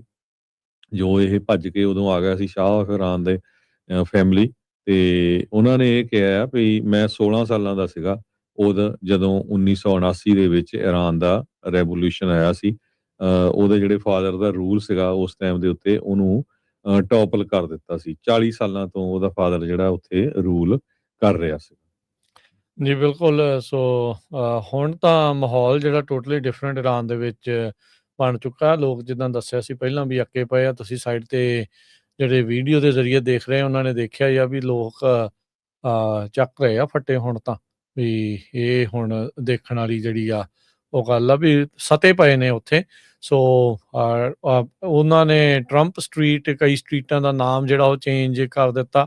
ਸੋ ਜਿੱਦਾਂ ਆਪਾਂ ਦੇਖ ਰਹੇ ਹਾਂ ਵੀ ਇੱਕ ਇੰਡੀਆ 'ਚ ਵੀ ਟਰੰਪ ਲੈਂਡ ਦੀ ਗੱਲ ਜਿਹੜੀ ਨਾਲ ਦੇ ਨਾਲ ਚੱਲ ਰਹੀ ਆ, ਤੇ ਇਰਾਨ ਵਾਲੇ ਲੋਕ ਆਪਣੇ ਪੱਧਰ ਦੇ ਉੱਤੇ ਹੀ ਉਹ ਜਿਹੜੀਆਂ ਸਟਰੀਟਾਂ ਦੇ ਨਾਮ ਆ ਉੱਤੇ ਪੇਂਟ ਕਰਕੇ ਟਰੰਪ ਲੇਨ ਜਾਂ ਟਰੰਪ ਸਟਰੀਟ ਜਿਹੜੀ ਆ ਉਹ ਰੱਖ ਰਹੇ ਆ। ਸੋ ਟਰੰਪ ਹੁਣਾਂ ਨੂੰ ਬੇਸਿਕਲੀ ਉਹ ਸੱਦਾ ਦੇ ਰਹੇ ਆ ਵੀ ਆਓ ਤੇ ਸਾਨੂੰ ਇਸ ਰਜੀਮ ਤੋਂ ਜਿਹੜਾ ਉਹ ਛੁਟਕਾਰਾ ਜਿਹੜਾ ਉਹ ਦਿਵਾਓ। ਸੋ ਪ੍ਰੈਜ਼ੀਡੈਂਟ ਆਫ ਪੀਸ ਦੇਖਦੇ ਆ ਵੀ ਹੁਣ ਅੱਗੇ ਕਿਵੇਂ ਇਸ ਨੂੰ ਅੱਗੇ ਜਿਹੜਾ ਉਹ ਕਰਦੇ ਆ, ਜਿੱਥੇ 7-8 ਲੜਾਈਆਂ ਰੋਕਣ ਦਾ ਉਹ ਦਾਅਵਾ ਕਰ ਰਹੇ ਆ, ਨਾਲ ਦੇ ਨਾਲ ਮਿਲਟਰੀ ਐਕਸ਼ਨ ਵੀ ਜਿਹੜਾ ਉਹ ਕਰਨ ਤੋਂ ਪਿੱਛੇ ਹਿਚਕਿਚਾਹਟ ਉਹਨਾਂ ਕੋਲ ਨਹੀਂ ਹੈਗੀ। ਸੋ ਲੈਟਸ ਸੀ ਕੀ ਜਿਹੜਾ ਹੈ ਇਹਨਾਂ ਮਾਮਲਿਆਂ ਦੇ ਵਿੱਚ ਹੁਣ ਅੱਗੇ ਬਣਦਾ ਹੈਗਾ ਆ। ਅਗਲੀ ਜਿਹੜੀ ਹਰਜੋਤ ਸਿੰਘ ਜੀ ਖਬਰ ਦੇ ਉੱਤੇ ਜੇ ਨਜ਼ਰ ਮਾਰਦੇ ਜਾਈਏ ਤਾਂ ਆਪਾਂ ਕੱਲ ਵੀ ਜਿਹੜਾ ਸ਼ੇਅਰ ਕੀਤਾ ਸੀ ਵੀ ਰਾਸ਼ਟਰਪਤੀ ਟਰੰਪ ਨੇ ਹਰੀ ਝੰਡੀ ਦੇ ਦਿੱਤੀ ਆ 500% ਟੈਰਿਫ ਲਾਉਣ ਵਾਲੇ ਬਿੱਲ ਦੇ ਉੱਤੇ, ਵੀ ਜਿਹੜਾ ਮੁਲਕ ਵੀ ਰਸ਼ੀਆ ਦਾ ਤੇਲ ਖਰੀਦਦਾ ਆ ਤੇ ਉਸ ਦੇ ਉੱਤੇ 500% ਟੈਰਿਫ ਲਾਇਆ ਜਾਵੇ। ਇਹ ਬਾਈਪਾਰਟੀਜ਼ਨ ਬਿੱਲ ਆ, ਸੈਨੇਟ ਦੇ ਵਿੱਚ ਪੇਸ਼ ਕੀਤਾ ਗਿਆ। ਲਿੰਡਸੇ ਗ੍ਰਾਹਮ ਜਿਹੜੇ ਸੈਨੇਟਰ ਆ ਉਹਨਾਂ ਦੇ ਤਰਫੋਂ ਮੁੱਖ ਤੌਰ ਦੇ ਉੱਤੇ ਕੱਲ ਉਹਨਾਂ ਨੇ ਆਪਣਾ ਜਿਹੜਾ ਸਮਰਥਨ ਇਸ ਬਿੱਲ ਨੂੰ ਦੇ ਦਿੱਤਾ ਹੈਗਾ ਆ। ਉਧਰ ਜਿਹੜਾ ਹਰਜੋਤ ਸਿੰਘ ਜੀ ਇਹ ਜਿਹੜਾ ਪਤਾ ਲੱਗ ਰਿਹਾ ਆ, ਉਹ ਤੁਹਾਨੂੰ ਆਪਾਂ ਵੀਡੀਓ ਵੀ ਜਿਹੜੀਆਂ ਉਹ ਦਿਖਾਉਂਦੇ ਆ ਤੇ ਸੁਣਾਉਂਦੇ ਆ ਵੀ ਜਿਹੜੇ ਲੁਟਨਿਕ ਹੈਗੇ ਆ ਉਹਨਾਂ ਨੇ ਦਾਅਵਾ ਕੀਤਾ ਵੀ ਮੋਦੀ ਨੇ ਤਾਂ ਕਾਲ ਹੀ ਨਹੀਂ ਕੀਤੀ ਟਰੰਪ ਨੂੰ। ਡੀਲ ਜਦੋਂ ਕਹਿੰਦੇ ਵੀ ਬਣ ਰਹੀਆਂ ਸੀ, ਜਦੋਂ ਇੰਡੋਨੇਸ਼ੀਆ ਦੀਆਂ ਤੇ ਹੋਰ ਸਾਰੀਆਂ ਡੀਲਸ ਬਣ ਰਹੀਆਂ ਸੀ ਤਾਂ ਉਹ ਕਹਿ ਰਹੇ ਸੀਗੇ ਵੀ ਮੋਦੀ ਕਾਲ ਕਰੇ ਟਰੰਪ ਨੂੰ, ਪਰ ਮੋਦੀ ਨੇ ਜਿਹੜਾ ਉਹ ਕਾਲ ਜਿਹੜੀ ਉਹ ਨਹੀਂ ਕੀਤੀ। ਪਤਾ ਨਹੀਂ ਵਿਸ਼ਵ ਗੁਰੂ ਹੋਣ ਦਾ ਜਾਂ ਹਿੰਦੂਤਵ ਦਾ ਕਿਹੜਾ ਉਸਦੇ ਸਿਰ ਦੇ ਉੱਤੇ ਬੁਖਾਰ ਜਿਹੜਾ ਚੜਿਆ ਸੀਗਾ। ਡੀਲ ਉਸਨੇ ਮੋਦੀ ਨੇ ਬਣਾਈ ਨਹੀਂ ਤੇ ਹੁਣ ਇਹ ਇਸ ਚੀਜ਼ ਦਾ ਜਿਹੜਾ ਖਾਮਿਆਜ਼ਾ ਹੈ ਭਾਰਤ ਨੂੰ ਓਬਵੀਅਸਲੀ ਜਿਹੜਾ ਭੁਗਤਣਾ ਪੈ ਰਿਹਾ ਹੈਗਾ ਆ। ਤੇ ਨਾਲ ਦੇ ਨਾਲ ਜਿਹੜਾ ਹਰਜੋਤ ਸਿੰਘ ਜੀ ਹੁਣ ਉਹਨਾਂ ਦਾ ਜਿਹੜਾ ਸਟੇਟ ਮੀਡੀਆ ਤੇ ਉਹਨਾਂ ਦਾ ਜਿਹੜੀ ਫੋਰਨ ਮਿਨਿਸਟਰੀ ਉਹ ਇਹ ਕਹਿ ਰਹੀ ਆ ਵੀ ਨਹੀਂ ਜੀ ਮੋਦੀ ਨੇ ਤਾਂ 8 ਵਾਰੀ ਕਾਲ ਕੀਤੀ ਆ। ਸੋ ਇਹ ਤੁਹਾਨੂੰ ਦੋਨੋਂ ਵੀਡੀਓਜ਼ ਜਿਹੜੀਆਂ ਉਹ ਆਪਾਂ ਸੁਣਾਉਂਦੇ ਆ, ਸੋ ਤੁਸੀਂ ਆਪ ਜਾਇਜ਼ਾ ਜਿਹੜਾ ਉਹ ਲੈ ਸਕਦੇ ਆ ਵੀ ਅੰਦਰ ਖਾਤੇ ਕੀ ਜਿਹੜਾ ਉਹ ਚੱਲ ਰਿਹਾ ਹੈ। And set the whole deal up. But let's be clear. It's his deal. Yeah. Okay? He's the closer. He does the deal. So I said, you got to have Modi. It's all set up. You have to have Modi call the president. They were uncomfortable doing it. So Modi didn't call. Wow. So that Friday left. Middle of the next week, we did Indonesia, the Philippines, right?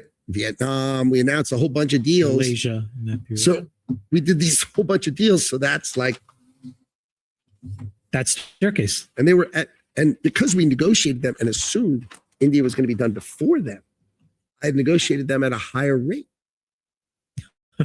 So now the problem is the deals came out at a higher rate. Right. And then India calls back and says, oh, okay, we're ready. I said, ready for what? Tracks. And set the whole deal up. But let's be clear. It's his deal. Yeah. Okay? He's the closer. He does the deal. So I said, you got to have Modi. It's all set up. You have to have Modi call the president. And they were uncomfortable doing it. So Modi didn't call. Wow. ਸੋ ਇਹ ਲੁਟਨਿਕ ਹੁਣਾਂ ਨੇ ਜਿਹੜਾ ਉਹ ਆਪਾਂ ਸੁਣਿਆ ਵੀ ਜਿਸ ਦੇ ਵਿੱਚ ਉਹਨਾਂ ਨੇ ਕਿਹਾ ਵੀ ਮੋਦੀ ਨੇ ਕਾਲ ਨਹੀਂ ਕੀਤੀ ਹੈਗੀ। ਹੁਣ ਤੁਹਾਨੂੰ ਜਿਹੜਾ ਉਹਨਾਂ ਦੇ ਸਟੇਟ ਦਾ ਜਿਹੜਾ ਫੋਰਨ ਮਿਨਿਸਟਰੀ ਆ Seen the remarks. ਉਹਦੇ ਬਿਆਨ India and the United States were committed to negotiating a bilateral trade agreement with the US as far back as 13th of February last year, that is. Since then, two sides have held multiple rounds of negotiations to arrive at a balanced and mutually beneficial trade agreement. On several occasions, we have been close to a deal. The characterization of these discussions in the reported remarks is not accurate.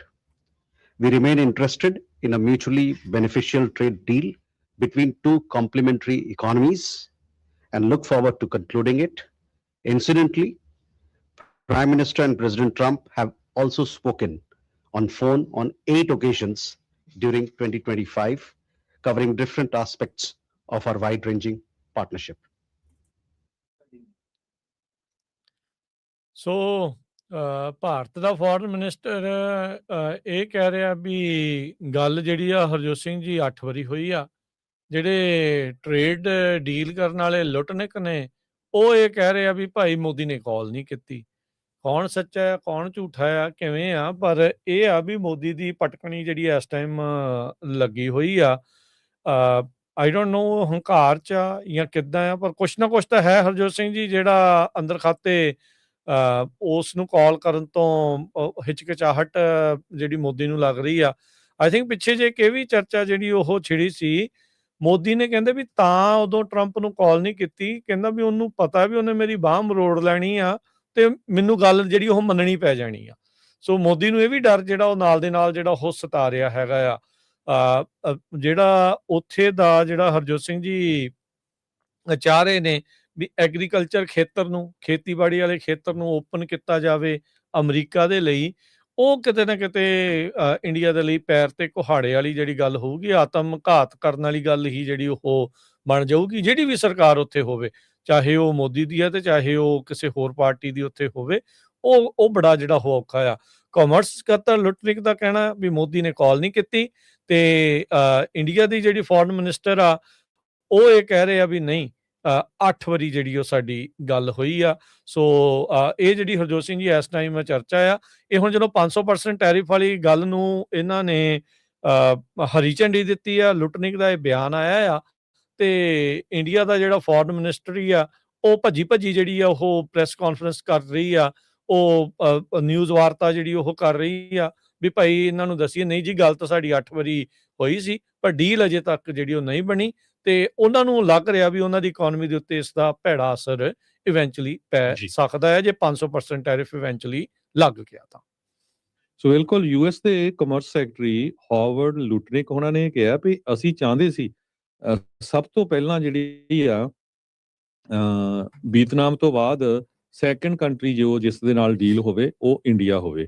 ਕਹਿੰਦੇ ਵੀ ਪੂਰੀ ਸਾਰੀ ਗੱਲਬਾਤ ਹੋਈ, ਕਾਫੀ ਲੰਮੀਆਂ ਜਿਹੜੀਆਂ ਮੀਟਿੰਗਾਂ ਚੱਲੀਆਂ ਤੇ and ਦੇ ਵਿੱਚ ਕਹਿੰਦੇ ਵੀ ਮੈਂ ਕਿਹਾ ਵੀ ਮੋਦੀ ਹੁਣੀ ਹੁਣ ਪ੍ਰੈਜ਼ੀਡੈਂਟ ਟਰੰਪ ਨਾਲ ਗੱਲਬਾਤ ਕਰ ਲੈਣ ਕਿਉਂਕਿ ਸਾਰੇ ਆਲਮੋਸਟ ਐਗਰੀ ਸੀਗੇ, ਪਰ ਕਹਿੰਦੇ ਵੀ ਮੋਦੀ ਹੁਣਾਂ ਨੇ ਮੁੜ ਕੇ ਕਾਲ ਨਹੀਂ ਕੀਤੀ।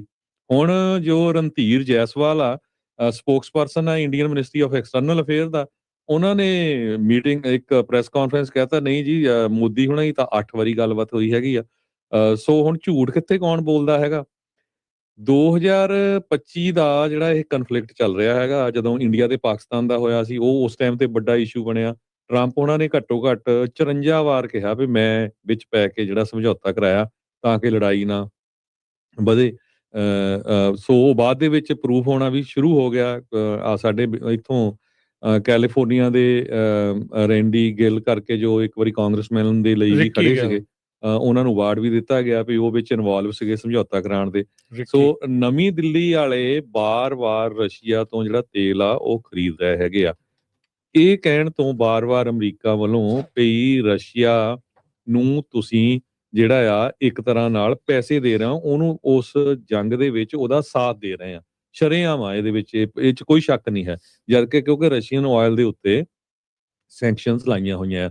ਦੂਜਾ ਜਿਹੜਾ ਸਭ ਤੋਂ ਵੱਡਾ ਜਿਸ ਤਰ੍ਹਾਂ ਤੁਸੀਂ ਦੱਸਿਆ ਵੀ ਇੰਡੀਅਨ ਸੈਕਟਰ ਆਫ ਐਗਰੀਕਲਚਰ ਤੇ ਡੇਅਰੀ ਦਾ, ਉਹਦੇ ਨਾਲ ਫਿਰ ਇੰਡੀਆ ਦੇ ਵਿੱਚ ਬਹੁਤ ਵੱਡਾ ਅਸਰ ਪਊਗਾ। ਇਹ ਦੋ ਮੇਨ ਇਸ਼ੂ ਹੈਗੇ ਆ।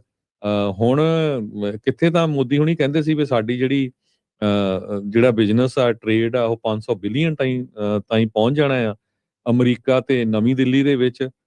ਪਰ ਮੈਨੂੰ ਲੱਗਦਾ ਨਹੀਂ।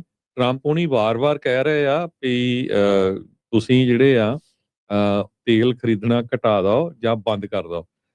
ਤੇ ਇੰਡੀਆ ਵਾਲੇ ਇਹ ਸੋਚ ਰਹੇ ਆ ਵੀ ਜਿਹੜੇ ਵੀ ਸਾਡੇ ਨਾਲ ਜਿਹੜਾ ਇੱਕ ਤਰ੍ਹਾਂ ਨਾਲ ਧੱਕਾ ਹੋ ਰਿਹਾ। ਪਰ ਟਰੰਪ ਹੁਣੀ ਕਿਹਾ ਵੀ ਬਿਗ ਅਬਿਊਜ਼ਰ ਆਫ ਟੈਰਿਫ, ਹਨਾ, ਟੈਰਿਫ ਕਿੰਗ ਜਿਹਾ। ਸੋ ਇੰਡੀਆ ਨੂੰ ਉਹ ਕਹਿ ਰਹੇ ਹੈਗੇ ਆ।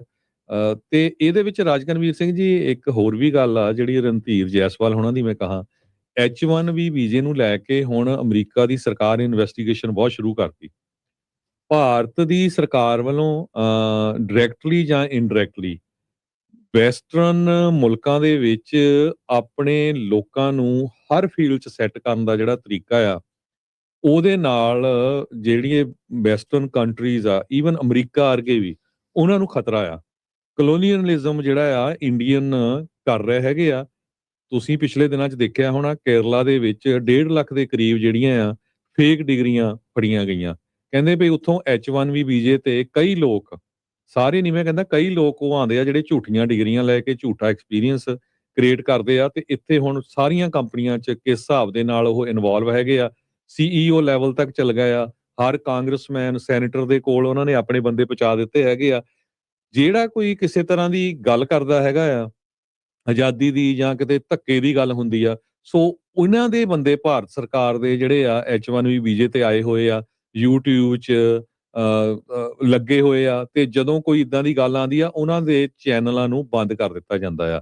ਇਹ ਤੁਹਾਡੇ ਸਾਹਮਣੇ ਹੀ ਆ। ਸੋ ਇਹ ਇੱਕ ਤਰ੍ਹਾਂ ਨਾਲ ਅਮਰੀਕਾ ਨੂੰ ਬਹੁਤ ਵੱਡਾ ਖਤਰਾ ਹੈਗਾ ਆ। ਸੋ ਜੇ H1 ਦੇ ਉੱਤੇ ਉਹਨਾਂ ਨੇ ਇੰਨੀ ਟਾਈਟ ਕੀਤਾ ਆ, ਇਹ ਬਿਲਕੁਲ ਸਹੀ ਕੀਤਾ ਹੈਗਾ।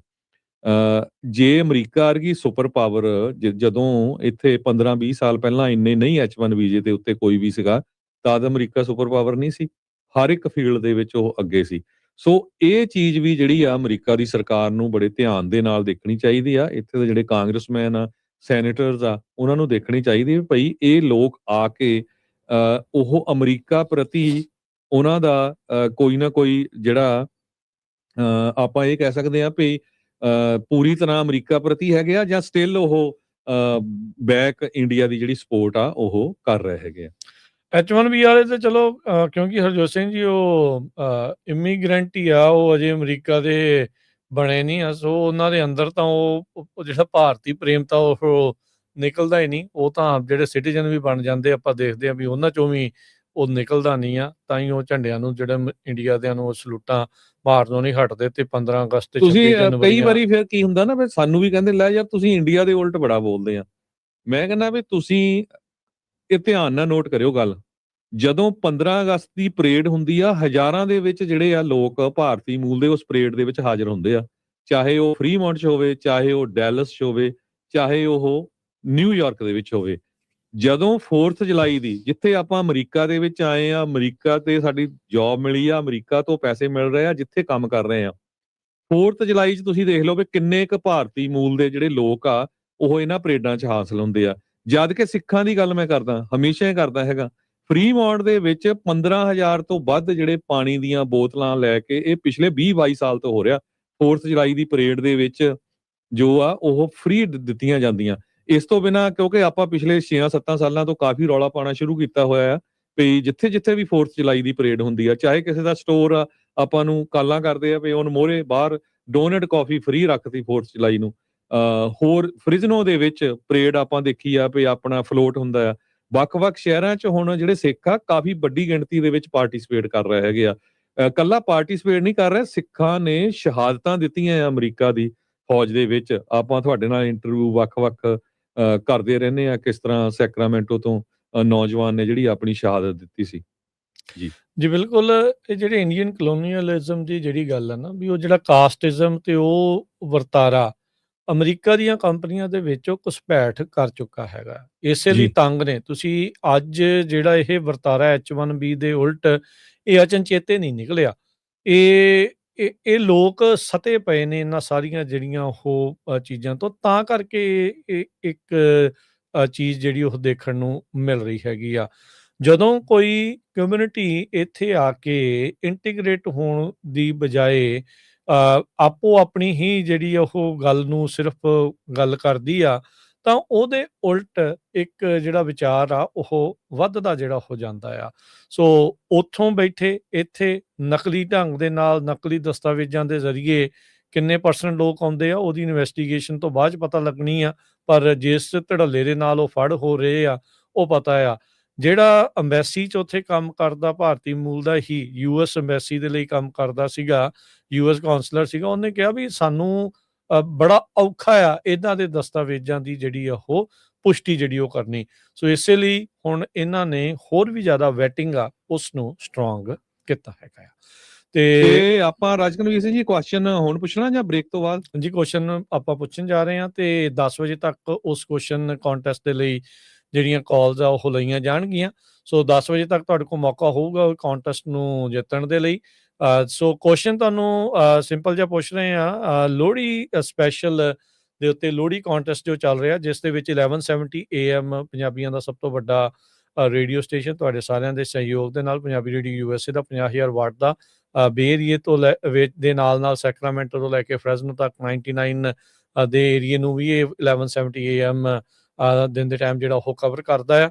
ਸੋ ਤੁਸੀਂ ਉਸ ਦੇ ਉੱਤੇ ਟਿਊਨ ਇਨ ਕਰਕੇ ਰੱਖੋ ਤੇ ਸਵਾਲ ਤੁਹਾਨੂੰ ਜਿਹੜਾ ਪੁੱਛਣ ਜਾ ਰਹੇ ਆ। ਸੋ ਅੱਜ ਦੇ ਜਿਹੜੇ ਸਵਾਲ ਦੇ ਜਿਹੜੇ ਆ ਉਹ ਜਿਹੜੇ ਵੀ ਸਹੀ ਜਵਾਬ ਦੇਣਗੇ ਉਹਨਾਂ ਦੇ ਵਿੱਚੋਂ ਜਿਹੜੇ ਜੇਤੂ ਕੱਢੇ ਜਾਣਗੇ, ਜਿਨ੍ਹਾਂ ਨੂੰ ਜਿਹੜੇ ਸਾਡੇ ਸਪਾਂਸਰ ਆ ਇਸ ਲੋਹੜੀ ਕੰਟੈਸਟ ਦੇ, ਉਹਨਾਂ ਦੁਆਰਾ ਇਨਾਮ ਦਿੱਤੇ ਜਿਹੜੇ ਹੋ ਜਾਣੇ ਆ। ਰਾਜਾ ਸਵੀਟਸ ਐਂਡ ਵਾਲੇ ਤੇ ਪੈਰਾਡਾਈਜ਼ ਬਾਲਰੂਮ ਯੂਨੀਅਨ ਸਿਟੀ ਵਾਲੇ, ਉਹਨਾਂ ਦੇ ਦੁਆਰਾ ਮਨੀਸ਼ ਘਈ ਜਿਹੜੇ ਰੀਅਲ estate ਵਾਲੇ ਜੋ ਕਿ ਰੈਂਟਲ ਪ੍ਰਾਪਰਟੀ ਦੀ ਮੈਨੇਜਮੈਂਟ ਵੀ ਜਿਹੜੇ ਉਹ ਕਰਦੇ ਆ, ਉਹਨਾਂ ਦੇ ਦੁਆਰਾ $100 ਦਾ ਗਿਫਟ ਕਾਰਡ। ਤੇ ਲੋਹੜੀ ਵਾਲੇ ਦਿਨ ਗ੍ਰੈਂਡ ਪ੍ਰਾਈਜ਼ ਉਹਨਾਂ ਨੇ ਕੱਢਣਾ 1 ਸਾਲ ਦੀ ਰੈਂਟਲ ਪ੍ਰਾਪਰਟੀ ਦੀ ਜਿਹੜੀ ਇੱਕ ਮੈਨੇਜਮੈਂਟ 1 ਸਾਲ ਦੀ ਜਿਹੜੀ ਉਹ ਫ੍ਰੀ ਉਹਨਾਂ ਨੇ ਜਿਹੜੀ ਉਹ ਦੇਣੀ ਆ। ਉਹ ਲੋਹੜੀ ਵਾਲੇ ਦਿਨ ਹੋਊਗਾ ਉਹਦਾ ਕੁਐਸਚਨ। ਤੇ ਪਰ ਬਾਕੀ ਦਿਨ ਜਿਹੜੇ ਆ ਇਹਨਾਂ ਕੁਐਸਚਨਸ ਦੇ ਉੱਤੇ ਨਜ਼ਰ ਰੱਖਿਓ, ਉਹਨਾਂ ਦੇ ਵਿੱਚੋਂ ਜਿਹੜੇ ਜੇਤੂ ਹੋਣਗੇ ਪਦਮ ਬਿਲਡਰਸ ਹੇਵਰਡ ਵਾਲੇ, ਕੰਸਟਰਕਸ਼ਨ, ਰੈਨੋਵੇਸ਼ਨ, ਰੀਮੋਡਲਿੰਗ, ਅਪਗ੍ਰੇਡ, ਕੋਈ ਵੀ ਤਰੀਕੇ ਦਾ ਕੰਮ ਇਹਨਾਂ ਤੋਂ ਤੁਸੀਂ ਕਰਾਉਂਦੇ ਹੋ, ਇਹਨਾਂ ਦੇ ਦੁਆਰਾ $50 ਦੇ ਜਿਹੜੇ ਆ ਉਹ ਇਨਾਮ ਗਿਫਟ ਕਾਰਡਸ ਆ ਉਹ ਦਿੱਤੇ ਜਾਣੇ ਆ। ਤੇ ਬਾਕੀ ਜਿਹੜਾ ਵੀ ਕੋਈ ਪੰਜਾਬੀ ਰੇਡੀਓ USA ਦਾ ਨਾਮ ਲਊਗਾ ਉਹਨਾਂ ਨੂੰ 10% ਡਿਸਕਾਊਂਟ ਵਿਸ਼ੇਸ਼ ਤੌਰ ਦੇ ਉੱਤੇ ਜਿਹੜਾ ਉਹ ਦਿੱਤਾ ਜਾਊਗਾ, ਜਿਹੜੇ ਅਗਲੇ 3 ਮਹੀਨਿਆਂ ਦੇ ਵਿੱਚ ਉਹਨਾਂ ਤੋਂ ਕੰਮ ਕੋਈ ਕਰਾਉਂਦਾ ਹੈ। ਮੀਨਾ ਫੈਸ਼ਨ ਸੈਨੋਜ਼ੇ ਵਾਲੇ, ਇਹਨਾਂ ਦੁਆਰਾ ਵੀ $50 ਦੇ ਜਿਹੜੇ ਆ ਗਿਫਟ ਕਾਰਡ ਆ ਉਹ ਦਿੱਤੇ ਜਾਣੇ ਆ। ਤੇ ਜਿਹੜਾ ਵੀ ਕੋਈ $200 ਦੀ ਸ਼ਾਪਿੰਗ ਕਰਦਾ ਹੈ ਉਹਨਾਂ ਨੂੰ ਸਪੈਸ਼ਲ 15% ਡਿਸਕਾਊਂਟ ਲੋਹੜੀ ਵਾਲੇ ਦਿਨ ਤੱਕ ਜੇਤੂ ਨੂੰ ਜਿਹੜਾ ਉਹ ਮੌਕਾ ਮਿਲੇਗਾ।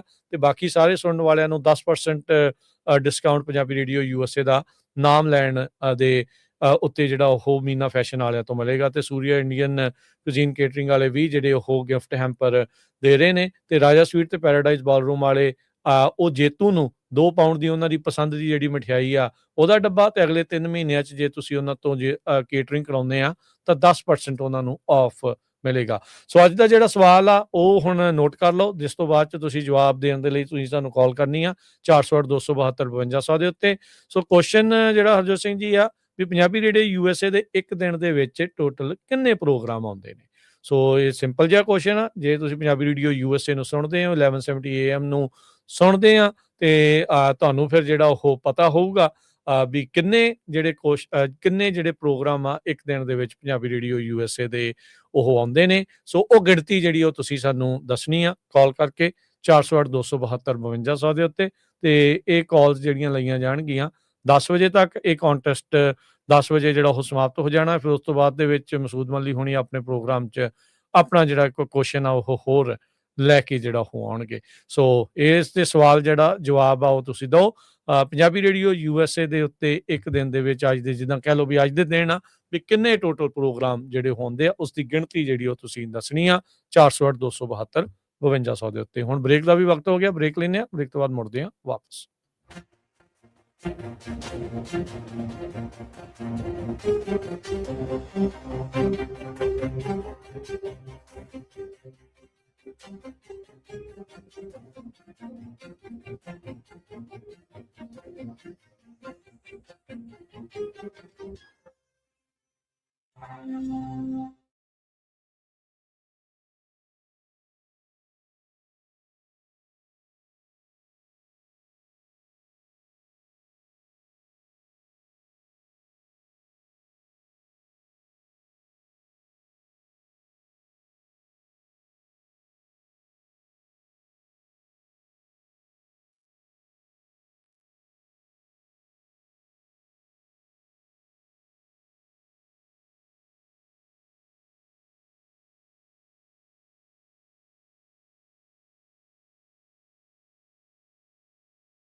ਬ੍ਰੇਕ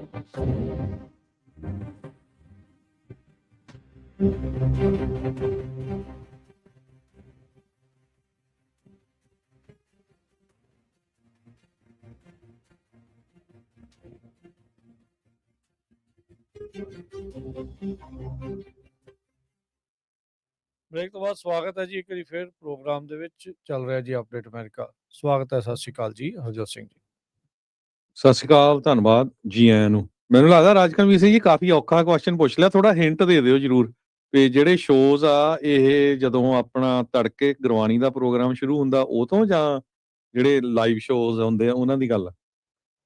ਜੀ ਕੋਈ ਨਹੀਂ, ਤੁਸੀਂ ਦੱਸੋ ਜਿਹੜਾ ਵੀ ਤੁਸੀਂ ਸੋਚਦੇ ਆ, ਦੋਨੋਂ ਤਰੀਕੇ ਨਾਲ ਦੱਸ ਦੇਣ ਸਾਰੇ ਜਾਣੇ, ਸੋ ਕੋਈ ਗੱਲ ਨਹੀਂ। 408 272 5200 ਤੇ ਕਾਲ ਕਰਕੇ ਜੀ। ਸੋ ਜਿਹੜਾ ਵੀ ਤੁਹਾਨੂੰ ਲੱਗਦਾ ਵੀ ਸਹੀ ਆ ਆਨਸਰ ਉਹ ਤੁਸੀਂ ਦੱਸੋ। ਬੈਠੇ ਨੇ ਸਾਰੇ ਜਾਣੇ ਬਾਹਰ ਤੇ ਉਹ ਨੋਟ ਕਰੀ ਜਾ ਰਹੇ ਆ, ਤੁਸੀਂ ਆਨਸਰ ਜ਼ਰੂਰ ਦੱਸੋ। ਤੁਹਾਨੂੰ ਬਾਅਦ ਦੇ ਵਿੱਚ ਫਿਰ ਦੱਸਿਆ ਜਾਵੇਗਾ ਵੀ ਆਨਸਰ ਇਸ ਦਾ ਕੀ ਸੀਗਾ। ਅਗਲੀਆਂ ਜਿਹੜੀਆਂ ਖਬਰਾਂ ਦੇ ਵੱਲ ਜਿਹੜੀਆਂ ਆਪਾਂ ਵੱਧਦੇ ਹਾਂ, ਸੁਪਰੀਮ ਕੋਰਟ ਨੇ ਜਿਹੜੀ ਟਰੰਪ ਹੋਣਾ ਦੇ ਟੈਰਿਫਸ ਨੂੰ ਲੈ ਕੇ ਫੈਸਲਾ ਦੇਣਾ ਸੀ ਉਸ ਨੂੰ ਹਾਲ ਦੀ ਘੜੀ ਜਿਹੜਾ ਉਹ ਡਿਲੇ ਕਰ ਦਿੱਤਾ ਆ। ਕਹਿੰਦੇ ਵੀ ਇਹ ਅਨਡਿਸਾਈਡਡ ਆ, ਜਿਹੜੀ 14 ਜਨਵਰੀ ਨੂੰ ਇਹਨਾਂ ਦੇ ਦੁਆਰਾ ਫੈਸਲਾ ਲਿਆ ਜਿਹੜਾ ਉਹ ਦਿੱਤਾ ਜਾਣਾ ਸੀ। 5 ਨਵੰਬਰ ਨੂੰ ਇਸ ਦੇ ਆਰਗੂਮੈਂਟਸ ਟਰੰਪ ਟੈਰਿਫ ਨੂੰ ਜਿਹੜਾ ਉਹ ਲੈ ਕੇ ਆ ਉਹ ਸੁਣੇ ਸੀਗੇ ਜਸਟਿਸਿਸ ਦੇ ਜਿਹੜਾ ਉਹ ਦੁਆਰਾ, ਤੇ ਕਹਿੰਦੇ ਵੀ ਫੋਰਨ ਟ੍ਰੇਡਿੰਗ ਪਾਰਟਨਰਸ ਨੂੰ ਟੈਰਿਫ ਦੇ ਨਾਲ ਹਿੱਟ ਕੀਤਾ ਸੀਗਾ ਟਰੰਪ ਹੋਣਾ ਨੇ। ਰੈਸੀਪ੍ਰੋਕਲ ਜਿਹੜੇ ਟੈਰਿਫ ਡੇ ਜਿਹੜਾ ਉਹ ਜਦੋਂ ਐਲਾਨਿਆ ਸੀਗਾ ਅਪ੍ਰੈਲ ਨੂੰ, ਤਾਂ ਲੋਵਰ ਕੋਰਟ ਨੇ ਜਿਹੜਾ ਉਹ ਦੱਸਿਆ ਸੀਗਾ ਵੀ ਟਰੰਪ ਹੋਣਾ ਨੇ ਆਪਣੀ ਅਥਾਰਟੀ ਨੂੰ ਐਕਸੀਡ ਕੀਤਾ ਹੈ, ਵੀ ਜਾਣੀ ਕਿ ਆਪਣੀ ਤਾਕਤ ਤੋਂ ਬਾਹਰ ਜਾ ਕੇ ਉਹਨਾਂ ਨੇ ਇਹ ਫੈਸਲੇ ਲਏ ਆ। ਪਰ ਸੁਪਰੀਮ ਕੋਰਟ ਹੁਣ ਇਵੈਂਚੁਅਲੀ ਜਿਹੜਾ ਨਤਾਰਾ ਕਰੂਗਾ ਵੀ ਕੀ ਰਾਸ਼ਟਰਪਤੀ ਦੇ ਕੋਲ ਇਹ ਅਖਤਿਆਰ ਹੈ ਜਾਂ ਨਹੀਂ ਵੀ ਉਹ ਗਲੋਬਲ ਟੈਰਿਫ ਇਸ ਨੂੰ ਇਸ ਤਰੀਕੇ ਦੇ ਨਾਲ ਲਗਾ ਸਕਦੇ ਆ। ਆਰਗੂਮੈਂਟ ਇਹ ਹੈਗਾ ਆ ਵੀ ਕਹਿੰਦੇ ਵੀ ਕਾਂਗਰਸ ਦੇ ਦੁਆਰਾ ਜਾਂ ਉਸ ਦੇ ਜ਼ਰੀਏ ਹੀ ਇਦਾਂ ਦੀਆਂ ਚੀਜ਼ਾਂ ਜਿਹੜੀਆਂ ਉਹ ਕੀਤੀਆਂ ਜਾ ਸਕਦੀਆਂ ਆ। ਪਰ ਰਾਸ਼ਟਰਪਤੀ ਟਰੰਪ ਇਹ ਕਹਿ ਰਹੇ ਆ ਵੀ ਕਹਿੰਦੇ ਵੀ ਐਗਜ਼ੈਕਟਿਵ ਬ੍ਰਾਂਚ ਦੇ ਕੋਲ ਇਹ ਪਾਵਰ ਹੈ ਵੀ ਉਹ ਆਪਣੇ ਪੱਧਰ ਦੇ ਉੱਤੇ ਟੈਰਿਫਸ ਆ ਉਹ ਲਾ ਸਕਦੇ ਆ ਤੇ ਵੱਖ-ਵੱਖ ਡੀਲਸ ਜਿਹੜੀਆਂ ਆ ਉਹਨਾਂ ਦੀਆਂ ਬਣਾਈਆਂ ਜਾ ਸਕਦੀਆਂ। ਸੋ ਜਸਟਿਸਿਸ ਕਹਿੰਦੇ ਵੀ ਅਨਡਿਸਾਈਡਡ ਨੇ ਇਸ ਚੀਜ਼ ਨੂੰ। ਸੋ 14 ਜਨਵਰੀ ਦੇ ਉੱਤੇ ਜਿਹੜੀ ਉਹ ਨਜ਼ਰ ਰਹੇਗੀ ਵੀ ਉਸ ਦਿਨ ਇਹ ਫੈਸਲਾ ਸੁਣਾਉਂਦੇ ਨੇ ਜਾਂ ਇਸ ਨੂੰ ਅੱਗੇ ਪਾਇਆ ਜਾਂਦਾ ਹੈ ਜੀ। ਅਗਲੀ ਖਬਰ ਵੱਲ ਚਲੀਏ, ਜਿਹੜੀ ਮਿਨੇਐਪਲਸ ਦੇ ਵਿੱਚ ਰੇਨੇ ਨਿਕੋਲ ਗੁੱਡ ਦੇ ਸੰਬੰਧ ਦੇ ਵਿੱਚ ਜੋ ਆਈਸ ਦੇ ਏਜੰਟਸ ਵੱਲੋਂ ਗੋਲੀ ਦੇ ਨਾਲ ਜਿਹਦੀ ਮੌਤ ਹੋ ਗਈ ਆ, ਉਹਨੂੰ ਲੈ ਕੇ ਕਹਿੰਦੇ ਵੀ ਜਿਹੜਾ ਟਰਸਟ ਆ ਉਹ ਫੈਡਰਲ ਸਰਕਾਰ ਤੇ ਲੋਕਲ ਸਰਕਾਰ ਦੇ ਵਿੱਚ ਜਮਾ ਹੀ ਨਹੀਂ ਹੈਗਾ, ਕਿਉਂਕਿ ਜਿਸ ਟਾਈਮ ਦੇ ਉੱਤੇ ਮੌਤ ਹੋਈ ਉਸ ਤੋਂ ਬਾਅਦ ਇਮੀਡੀਏਟਲੀ ਟਰੰਪ ਐਡਮਿਨਿਸਟ੍ਰੇਸ਼ਨ ਨੇ ਕ੍ਰਿਸਟੀ ਨੋਇਮ ਨੇ ਇਹਨਾਂ ਨੇ ਸਟੇਟਮੈਂਟਾਂ ਜਾਰੀ ਕਰਤੀਆਂ ਵੀ ਜੀ ਉਹਨੇ ਕਾਰ ਚੜਾਉਣ ਦੀ ਕੋਸ਼ਿਸ਼ ਕੀਤੀ ਸੀ, ਹਾਲਾਂਕਿ ਕਿਸੇ ਤਰ੍ਹਾਂ ਦੀ ਇਨਵੈਸਟੀਗੇਸ਼ਨ ਡਿਟੇਲ ਦੇ ਵਿੱਚ ਨਹੀਂ ਹੋਈ ਸੀ। ਸੋ ਫੈਡਰਲ ਬਿਊਰੋ ਆਫ ਇਨਵੈਸਟੀਗੇਸ਼ਨ ਆਪਣੇ ਲੈਵਲ ਦੇ ਉੱਤੇ ਕਰ ਰਹੀ ਹੈਗੀ ਆ, ਸਟੇਟ ਕ੍ਰਿਮੀਨਲ ਇਨਵੈਸਟੀਗੇਟਰਸ ਜਿਹੜੇ ਆ ਉਹ ਆਪਣੇ ਲੈਵਲ ਦੇ ਉੱਤੇ ਜਿਹੜੀ ਇਹਦੀ ਇਨਵੈਸਟੀਗੇਸ਼ਨ ਕਰ ਰਹੇ ਹੈਗੇ ਆ। ਉੱਥੇ ਦੇ ਜਿਹੜੇ ਗਵਰਨਰ ਆ ਵਾਲਜ਼, ਉਹਨਾਂ ਨੇ ਅੱਜ ਦਾ ਦਿਨ ਜਿਹੜਾ ਪੀਸ ਦੇ ਲਈ ਰੱਖਿਆ ਹੈਗਾ। ਕਹਿੰਦੇ ਵੀ ਕਿਸੇ ਤਰ੍ਹਾਂ ਦਾ ਲੜਾਈ ਝਗੜਾ ਨਹੀਂ ਹੋਣਾ ਚਾਹੀਦਾ। ਪੂਰੇ ਅਮਰੀਕਾ ਦੇ ਵਿੱਚ ਪ੍ਰੋਟੈਸਟ ਕਾਫੀ ਜ਼ਿਆਦਾ ਹੋਏ ਹੈਗੇ ਆ ਜੋ ਰੇਨੇ ਗੁੱਡ ਆ ਉਹਦੀ ਮੌਤ ਨੂੰ ਲੈ ਕੇ। ਉਹਦੇ ਸੰਬੰਧ ਦੇ ਵਿੱਚ ਗੋਫੰਡਮੀ ਵੀ ਸ਼ੁਰੂ ਕੀਤਾ ਹੈ ਤੇ ਮੈਂ ਦੇਖਦਾ ਸੀ $1.5 ਮਿਲੀਅਨ ਤੱਕ ਜਿਹੜਾ ਆ ਪੈਸਾ ਉਹ ਇਕੱਠਾ ਹੋ ਚੁੱਕਾ ਹੈਗਾ ਆ। ਯੂਜਲੀ ਕਹਿੰਦੇ ਕੀ ਹੁੰਦਾ ਵੀ ਫੈਡਰਲ ਤੇ ਸਟੇਟ ਦੀ ਕੋਆਪਰੇਸ਼ਨ ਹੁੰਦੀ ਹੈਗੀ ਆ ਜਦੋਂ ਵੀ ਕਿਸੇ ਤਰ੍ਹਾਂ ਦੀ ਇਨਵੈਸਟੀਗੇਸ਼ਨ ਹੁੰਦੀ ਆ, ਪਰ ਇੱਥੇ ਡਿਸਟਰਸਟ ਇੰਨਾ ਬਣਿਆ ਆ ਤੇ ਉਹ ਨਹੀਂ ਹੋ ਰਹੀ ਹੈਗੀ। FBI ਨੇ ਕਿਸੇ ਤਰ੍ਹਾਂ ਦਾ ਕਮੈਂਟ ਕਰਨ ਤੋਂ ਡਿਕਲਾਈਨ ਕਰਤੀ, ਕਹਿੰਦੇ ਵੀ investigation going on. Attorney general Pam Bondi ਹੁਣੀ ਇਹ ਪਬਲਿਕ ਸਟੇਟਮੈਂਟ ਜਾਰੀ ਕੀਤੀ ਆ। ਉਹਨਾਂ ਨੇ ਪ੍ਰੋਟੈਸਟਰ ਜਿਹੜੇ ਆ ਉਹਨਾਂ ਨੂੰ ਵਾਰਨਿੰਗ ਦਿੱਤੀ ਆ ਵੀ ਕਿਸੇ ਤਰ੍ਹਾਂ ਲਾ ਇਨਫੋਰਸਮੈਂਟ ਦੇ ਨਾਲ ਨਾ ਕਿਸੇ ਤਰ੍ਹਾਂ ਇਨਵੋਲਵ ਨਾ ਹੋਵੋ, ਨਾ ਉਹਨਾਂ ਨਾਲ ਲੜਾਈ ਝਗੜਾ ਕਰੋ, ਕਿਉਂਕਿ ਉਹਨਾਂ ਦੇ ਉੱਤੇ ਵੀ ਕਾਫੀ ਜ਼ਿਆਦਾ ਜਿਹੜੇ ਹੁਣ ਮੈਂ ਦੇਖਦਾ ਸੀ ਪਿਛਲੇ 3-4 ਦਿਨਾਂ 'ਚ ਲੋਕਾਂ ਨੇ ਅਟੈਕ ਕੀਤੇ ਹੈਗੇ ਆ, ਕੋਈ ਧੱਕਾ ਮੁੱਕੀ ਵੀ, ਸਨੋ ਸਿੱਟ ਕੇ ਵੀ, ਤੇ ਉਹਨਾਂ ਵੱਲੋਂ ਵੀ ਕਾਫੀ ਜ਼ਿਆਦਾ ਜਿਹੜੇ ਸਟ੍ਰਿਕਟ ਐਕਸ਼ਨ ਲਏ ਗਏ ਆ, ਲੋਕਾਂ ਦੇ ਉੱਤੇ ਪੈਪਰ ਸਪਰੇਅ ਕੀਤੇ ਜਾ ਰਹੇ ਹੈਗੇ ਆ ਜਿਹੜੇ ਪੀਸਫੁਲੀ ਵੀ ਜਿਹੜੇ ਪ੍ਰੋਟੈਸਟ ਕਰ ਰਹੇ ਹੈਗੇ ਆ। ਸੋ ਸੋਸ਼ਲ ਮੀਡੀਆ ਦੇ ਵਿੱਚ ਬਹੁਤ ਕੁਝ ਚੱਲ ਰਿਹਾ ਹੈਗਾ। ਡਰਾਈਵਰ ਦੀ ਇਨਵੈਸਟੀਗੇਸ਼ਨ ਹੋ ਰਹੀ ਹੈਗੀ, ਜਿਹੜੀ 37 ਸਾਲਾਂ ਦੀ ਬੀਬੀ ਆ, ਇਹ ਵੀ ਪਤਾ ਚੱਲਿਆ ਵੀ ਉਹ ਇੱਕ ਪੋਇਟ ਤੇ ਰਾਈਟਰ ਸੀਗੀ। ਸੋ ਇਦਾਂ ਦਾ ਨਹੀਂ ਸੀ, ਗੋਰੇ ਮੂਲ ਦੀ ਬੀਬੀ ਸੀ ਉਹ, ਭਈ ਜੀ ਉਹ ਉਸਨੇ ਜਿਹੜਾ ਆ ਜਾਂ ਉਹਦਾ ਕੋਈ ਕ੍ਰਿਮੀਨਲ ਰੈਕਡ ਹੈਗਾ ਆ ਕਿਸੇ ਤਰ੍ਹਾਂ ਦਾ ਵੀ ਉਹਨ ਕਿਸੇ ਨੂੰ ਜਿਹੜੀ ਮਾਰਨ ਦੀ ਕੋਸ਼ਿਸ਼ ਕੀਤੀ ਹੋਵੇ। ਸੋ ਇਹ ਇੱਕ ਹੁਣ ਵੱਡਾ ਇਸ਼ੂ ਬਣਿਆ ਆ। 100 ਤੋਂ ਵੱਧ ਸ਼ਹਿਰਾਂ ਦੇ ਵਿੱਚ ਕੱਲ ਪ੍ਰੋਟੈਸਟ ਹੋਏ ਹੈਗੇ ਆ। ਆਉਣ ਵਾਲੇ ਵੀਕਐਂਡ ਦੇ ਉੱਤੇ ਵੀ ਕਾਫੀ ਜ਼ਿਆਦਾ ਜਿਹੜੇ ਪ੍ਰੋਟੈਸਟ ਆ ਇਸ ਸੰਬੰਧ 'ਚ ਹੋਣ ਜਾ ਰਹੇ ਆ ਤੇ ਬਲਦੀ ਤੇ ਤੇਲ ਉਦੋਂ ਪੈ ਗਈ ਜਦੋਂ ਓਰੀਗਨ ਦੇ ਵਿੱਚ ਵੀ 2 ਲੋਕਾਂ ਦੇ ਉੱਤੇ ਜਿਹੜੇ ਫੈਡਰਲ ਏਜੰਟਸ ਆ ਉਹਨਾਂ ਨੇ ਗੋਲੀ ਚਲਾਤੀ। ਲੱਕਲੀ ਉਹ ਬਚ ਗਏ, ਉਹਨਾਂ ਨੂੰ ਹਸਪਤਾਲ ਪਹੁੰਚਾਇਆ ਗਿਆ। ਸੋ ਇਸ ਟਾਈਮ ਟੈਨਸ਼ਨ ਜਿਹੜੀ ਆ ਉਹ ਬਹੁਤ ਜ਼ਿਆਦਾ ਬਣੀ ਹੋਈ ਆ। ਆਈਸ ਵਾਲੇ ਵੀ ਮਜਬੂਰੀ ਬਸ ਆਪਣੀ ਜੌਬ ਕਰ ਰਹੇ ਆ ਤੇ ਦੂਸਰੇ ਪਾਸੇ ਜਿਹੜੇ ਲੋਕ ਆ ਜਿਨ੍ਹਾਂ ਕੋਲ ਹੱਕ ਹੈਗਾ ਆ ਫਰੀडम ਆਫ ਸਪੀਚ ਦਾ, ਫਰੀडम ਆਫ ਐਕਸਪ੍ਰੈਸ਼ਨ ਦਾ, ਉਹ ਆਪਣਾ ਹੱਕ ਵੀ ਜਤਾ ਰਹੇ ਹੈਗੇ ਆ। ਸੋ ਆਪਾਂ ਤਾਂ ਇਹੀ ਕਹਿੰਦੇ ਆ ਵੀ ਕਿਸੇ ਤਰ੍ਹਾਂ ਦਾ ਜਿਹੜਾ ਕਿਸੇ ਦਾ ਜਾਨੀ ਨੁਕਸਾਨ ਨਹੀਂ ਹੋਣਾ ਚਾਹੀਦਾ ਹੈਗਾ। ਸੋ ਉੱਥੇ ਦੇ ਜਿਹੜੇ ਗਵਰਨਰ ਆ ਉਹਨਾਂ ਨੇ ਵੀ ਇਹੀ ਕਿਹਾ ਆ ਵੀ ਮੈਂ ਨੈਸ਼ਨਲ ਗਾਰਡਸ ਬੁਲਾ ਰਿਹਾ ਆ ਤਾਂ ਕਿ ਕਿਸੇ ਤਰ੍ਹਾਂ ਦਾ ਜਿਹੜਾ ਆ ਪ੍ਰੋਟੈਸਟ ਆ ਉਹ ਵਧਣ ਨਾ, ਕਿਉਂਕਿ ਤੁਹਾਨੂੰ ਪਤਾ ਹੀ ਆ ਜਾਰਜ ਫਲਾਇਡ ਦੇ ਵੇਲੇ ਵੀ ਮਿਨੀਐਪਲਿਸ ਦੇ ਵਿੱਚ ਫਿਰ ਤਾਂ ਅੱਗਾਂ ਵੀ ਲੱਗੀਆਂ ਸੀਗੀਆਂ, ਬਹੁਤ ਜ਼ਿਆਦਾ ਲੁੱਟ-ਮਾਰ, ਲੜਾਈ ਝਗੜਾ ਹੋਇਆ ਸੀਗਾ। ਤੇ ਫੈਡਰਲ ਗਵਰਨਮੈਂਟ ਕਹਿ ਰਹੀ ਆ ਵੀ ਜਿਹੜੇ ਆਈਸ ਏਜੰਟ ਨੇ ਗੋਲੀਆਂ ਚਲਾਈਆਂ ਆ ਉਹਦੇ ਕੋਲ ਇਮਿਊਨਿਟੀ ਆ, ਉਹਨੂੰ ਚਾਰਜ ਨਹੀਂ ਕੀਤਾ ਜਾ ਸਕਦਾ। ਤੇ ਜਿਹੜਾ ਵਕੀਲ ਨੇ ਫਲਾਇਡ ਦਾ ਕੇਸ ਲੜਿਆ ਸੀ ਉਹ ਕਹਿੰਦਾ ਨਹੀਂ ਏਦਾਂ ਦੀ ਕੋਈ ਇਮਿਊਨਿਟੀ ਨਹੀਂ ਹੈ, ਜੇ ਉਸਨੇ ਬੰਦਾ ਮਾਰਿਆ ਤੇ ਉਹਦੇ ਉੱਤੇ ਕੇਸ ਚੱਲੂਗਾ ਤੇ ਉਹ ਚਾਰਜ ਵੀ ਹੋਊਗਾ। ਜੀ, ਵੈਨੇਜ਼ੁਏਲਾ ਦੇ ਉੱਤੇ ਦੂਜੀ ਵੇਵ ਆਫ ਅਟੈਕਸ ਆ ਉਸ ਨੂੰ ਟਰੰਪ ਉਹਨਾਂ ਨੇ ਕਾਲ ਆਫ ਕਰ ਦਿੱਤਾ ਆ। ਅੱਜ ਜਿਹੜੇ ਆਇਲ ਐਗਜ਼ੈਕਟਿਵਸ ਦੇ ਨਾਲ ਵਾਈਟ ਹਾਊਸ ਦੇ ਵਿੱਚ ਟਰੰਪ ਹੁਣਾਂ ਦੀ ਮੁਲਾਕਾਤ ਚੱਲ ਰਹੀ ਸੀ। ਵੈਨੇਜ਼ੁਏਲਾ ਦੇ ਜਿਹੜੇ ਉੱਥੇ ਦੇ ਲੀਡਰ ਮਡੂਰੋ ਉਸ ਨੂੰ ਤੇ ਉਸ ਦੀ ਘਰਵਾਲੀ ਨੂੰ ਬੀਤੇ ਵੀਕਐਂਡ ਦੇ ਉੱਤੇ ਇੱਕ ਰੇਡ ਦੇ ਦੌਰਾਨ ਚੱਕ ਲਿਆਂਦਾ ਸੀ ਤੇ ਉਸ ਦੇ ਉੱਤੇ 4-5 ਜਿਹੜੇ ਚਾਰਜਿਸ ਆ ਉਹ ਹੁਣ ਲਾਏ ਜਾ ਚੁੱਕੇ ਆ। ਵੈਨੇਜ਼ੁਏਲਾ ਦੀ ਨੂੰ ਲੈ ਕੇ ਕਹਿੰਦੇ ਵੀ ਪਹਿਲਾਂ ਸੋਚਿਆ ਜਾ ਰਿਹਾ ਸੀਗਾ ਵੀ ਸੈਕੰਡ ਵੇਵ ਆਫ ਅਟੈਕ ਹੋ ਸਕਦੀ ਆ, ਪਰ ਕਹਿੰਦੇ ਟਰੰਪ ਉਹਨਾਂ ਨੇ ਕਿਹਾ ਵੀ ਕਿਉਂਕਿ ਹੁਣ ਵੈਨੇਜ਼ੁਏਲਾ ਵਾਲੇ ਬੜੇ ਵਧੀਆ ਢੰਗ ਦੇ ਨਾਲ ਸਾਡੇ ਨਾਲ ਮਿਲ ਕੇ ਕੰਮ ਕਰ ਰਹੇ ਆ, working well together with the US, so ਇਸ ਲਈ ਉਹਨਾਂ ਨੇ ਇਹ ਜਿਹੜੇ ਸੈਕੰਡ ਵੇਵ ਆਫ ਅਟੈਕ ਆ ਵੈਨੇਜ਼ੁਏਲਾ ਦੇ ਉੱਤੇ ਉਸ ਨੂੰ ਰੱਦ ਕਰ ਦਿੱਤਾ ਆ। ਉਹਨਾਂ ਦੀ ਐਡਮਿਨਿਸਟ੍ਰੇਸ਼ਨ ਲਗਾਤਾਰ ਆਇਲ ਕੰਪਨੀਆਂ ਦੇ ਉੱਤੇ ਹੁਣ ਦਬਾਅ ਪਾ ਰਹੀ ਆ ਵੀ ਭਾਈ ਐਂਟਰ ਕਰੋ, ਹੁਣ ਵੈਨੇਜ਼ੁਏਲਾ ਦੇ ਵਿੱਚ ਜਾਓ ਤੇ ਆਪਣੀਆਂ ਜਿਹੜੀਆਂ ਫੈਕਟਰੀਆਂ ਉਹ ਲਾਈਆਂ ਜਾਣ। ਸੋ 30 ਤੋਂ 50 ਮਿਲੀਅਨ ਬੈਰਲ ਤੇਲ ਵੈਨੇਜ਼ੁਏਲਾ ਦਾ ਉਹ ਅਮਰੀਕਾ ਜਿਹੜਾ ਹੁਣ ਆਪਣੇ ਕੋਲ ਲਏਗਾ, ਉਸ ਨੂੰ ਬਾਅਦ ਦੇ ਵਿੱਚ ਵੇਚੇਗਾ। ਤੇ ਨਾਲ ਦੇ ਨਾਲ ਵੈਨੇਜ਼ੁਏਲਾ ਨਾਲ ਇਹ ਵੀ ਸਮਝੌਤਾ ਹੋਇਆ ਆ ਵੀ ਅਮਰੀਕਨ ਮੇਡ ਗੁੱਡਸ ਵੈਨੇਜ਼ੁਏਲਾ ਜਿਹੜੀਆਂ ਆ ਉਹ ਹੁਣ ਇਸ ਦੇ ਬਦਲੇ ਜਿਹੜਾ ਉਹ ਖਰੀਦਿਆ ਕਰੇਗਾ। ਸੋ ਕਾਫੀ ਕੁਝ ਵੈਨੇਜ਼ੁਏਲਾ ਨੂੰ ਲੈ ਕੇ ਸਟ੍ਰੈਟਜੀ ਆ ਉਹ ਚੀਜ਼ ਸਾਹਮਣੇ ਆਈ ਆ। ਉਧਰ ਕੱਲ ਸੈਨੇਟ ਨੇ ਇੱਕ ਰੈਜ਼ੋਲੂਸ਼ਨ ਉਸ ਨੂੰ ਐਡਵਾਂਸ ਕਰ ਦਿੱਤਾ, ਅੱਗੇ ਵਧਾ ਦਿੱਤਾ, ਜਿਸ ਦੇ ਨਾਲ ਵੈਨੇਜ਼ੁਏਲਾ ਦੇ ਉੱਤੇ ਇਦਾਂ ਦੀਆਂ ਕੋਈ ਵੀ ਸਟ੍ਰਾਈਕਸ ਆ ਉਸ ਨੂੰ ਰੋਕਿਆ ਜਿਹੜਾ ਉਹ ਜਾ ਸਕਦਾ ਆ। ਸੋ 5 ਜਿਹੜੇ ਰਿਪਬਲਿਕਨਸ ਆ ਉਹਨਾਂ ਨੇ ਡੈਮੋਕ੍ਰੇਟਾਂ ਦੇ ਨਾਲ ਮਿਲ ਕੇ ਟਰੰਪ ਹੁਣਾਂ ਦੀਆਂ ਜਿਹੜੀਆਂ ਪ੍ਰੈਜ਼ੀਡੈਂਟ ਦੀਆਂ ਬੇਸਿਕਲੀ ਵਾਰ ਪਾਵਰਸ ਆ ਉਸ ਦੇ ਉਲਟ ਇਸ ਰੈਜ਼ੋਲੂਸ਼ਨ ਨੂੰ ਅੱਗੇ ਜਿਹੜਾ ਹੁਣ ਲਿਆਂਦਾ ਆ। ਪ੍ਰੈਜ਼ੀਡੈਂਟ ਕਹਿੰਦੇ ਵੀ ਉਹ ਵੈਨੇਜ਼ੁਏਲਾ ਦੀ ਆਪੋਜੀਸ਼ਨ ਲੀਡਰ ਨੋਬਲ ਪ੍ਰਾਈਜ਼ ਜੇਤੂ ਮਚਾਡੋ ਉਸ ਨੂੰ ਅਗਲੇ ਹਫਤੇ ਮੁਲਾਕਾਤ ਉਸ ਦੇ ਨਾਲ ਕਰਨ ਜਿਹੜੇ ਉਹ ਜਾ ਰਹੇ ਆ। ਸੋ ਪਰ ਹਾਲ ਦੀ ਘੜੀ ਜਿਹੜੀ ਦੂਜੇ ਅਟੈਕ ਦੀ ਜਿਹੜੀ ਕਹਿ ਲਓ ਵੀ ਖਦਸ਼ਾ ਸੀਗਾ ਸੈਕੰਡ ਵੇਵ ਆਫ ਅਟੈਕ ਆ ਉਸ ਨੂੰ ਰੱਦ ਕਰ ਦਿੱਤਾ ਆ, ਕਿਉਂਕਿ ਵੈਨੇਜ਼ੁਏਲਾ ਵਾਲੇ ਹੁਣ ਅਮਰੀਕਾ ਦੇ ਨਾਲ ਬੜਾ ਸੋਹਣਾ ਮਿਲ ਕੇ ਚੱਲ ਰਹੇ ਨੇ। ਜੀ, ਅਗਲੀ ਖਬਰ ਵਿੱਚ ਚਲੀਏ ਆਪਣੇ ਗੁਆਂਢੀ ਮੁਲਕ ਕੈਨੇਡਾ ਤੋਂ ਆ ਰਹੀ ਹੈ। ਕੈਨੇਡਾ ਦੇ ਬ੍ਰਿਟਿਸ਼ ਕੋਲੰਬੀਆ ਸਟੇਟ ਦੇ ਜਿਹੜੇ ਪ੍ਰੀਮੀਅਰ ਹੈਗੇ ਆ ਉੱਥੇ ਦੇ ਹੈੱਡ ਆ, ਉਹ ਇੱਕ ਹੋਰ ਜਿਹੜਾ ਉੱਥੇ ਦਾ ਅਸੈਂਬਲੀ ਮੈਂਬਰ ਹੈਗਾ ਰਾਜ ਕਾਲੋਂ ਕਰਕੇ ਆ, ਉਹਦੇ ਨਾਲ ਇਕੱਠੇ ਇੰਡੀਆ ਨੂੰ ਜਾ ਰਹੇ ਹੈਗੇ ਆ।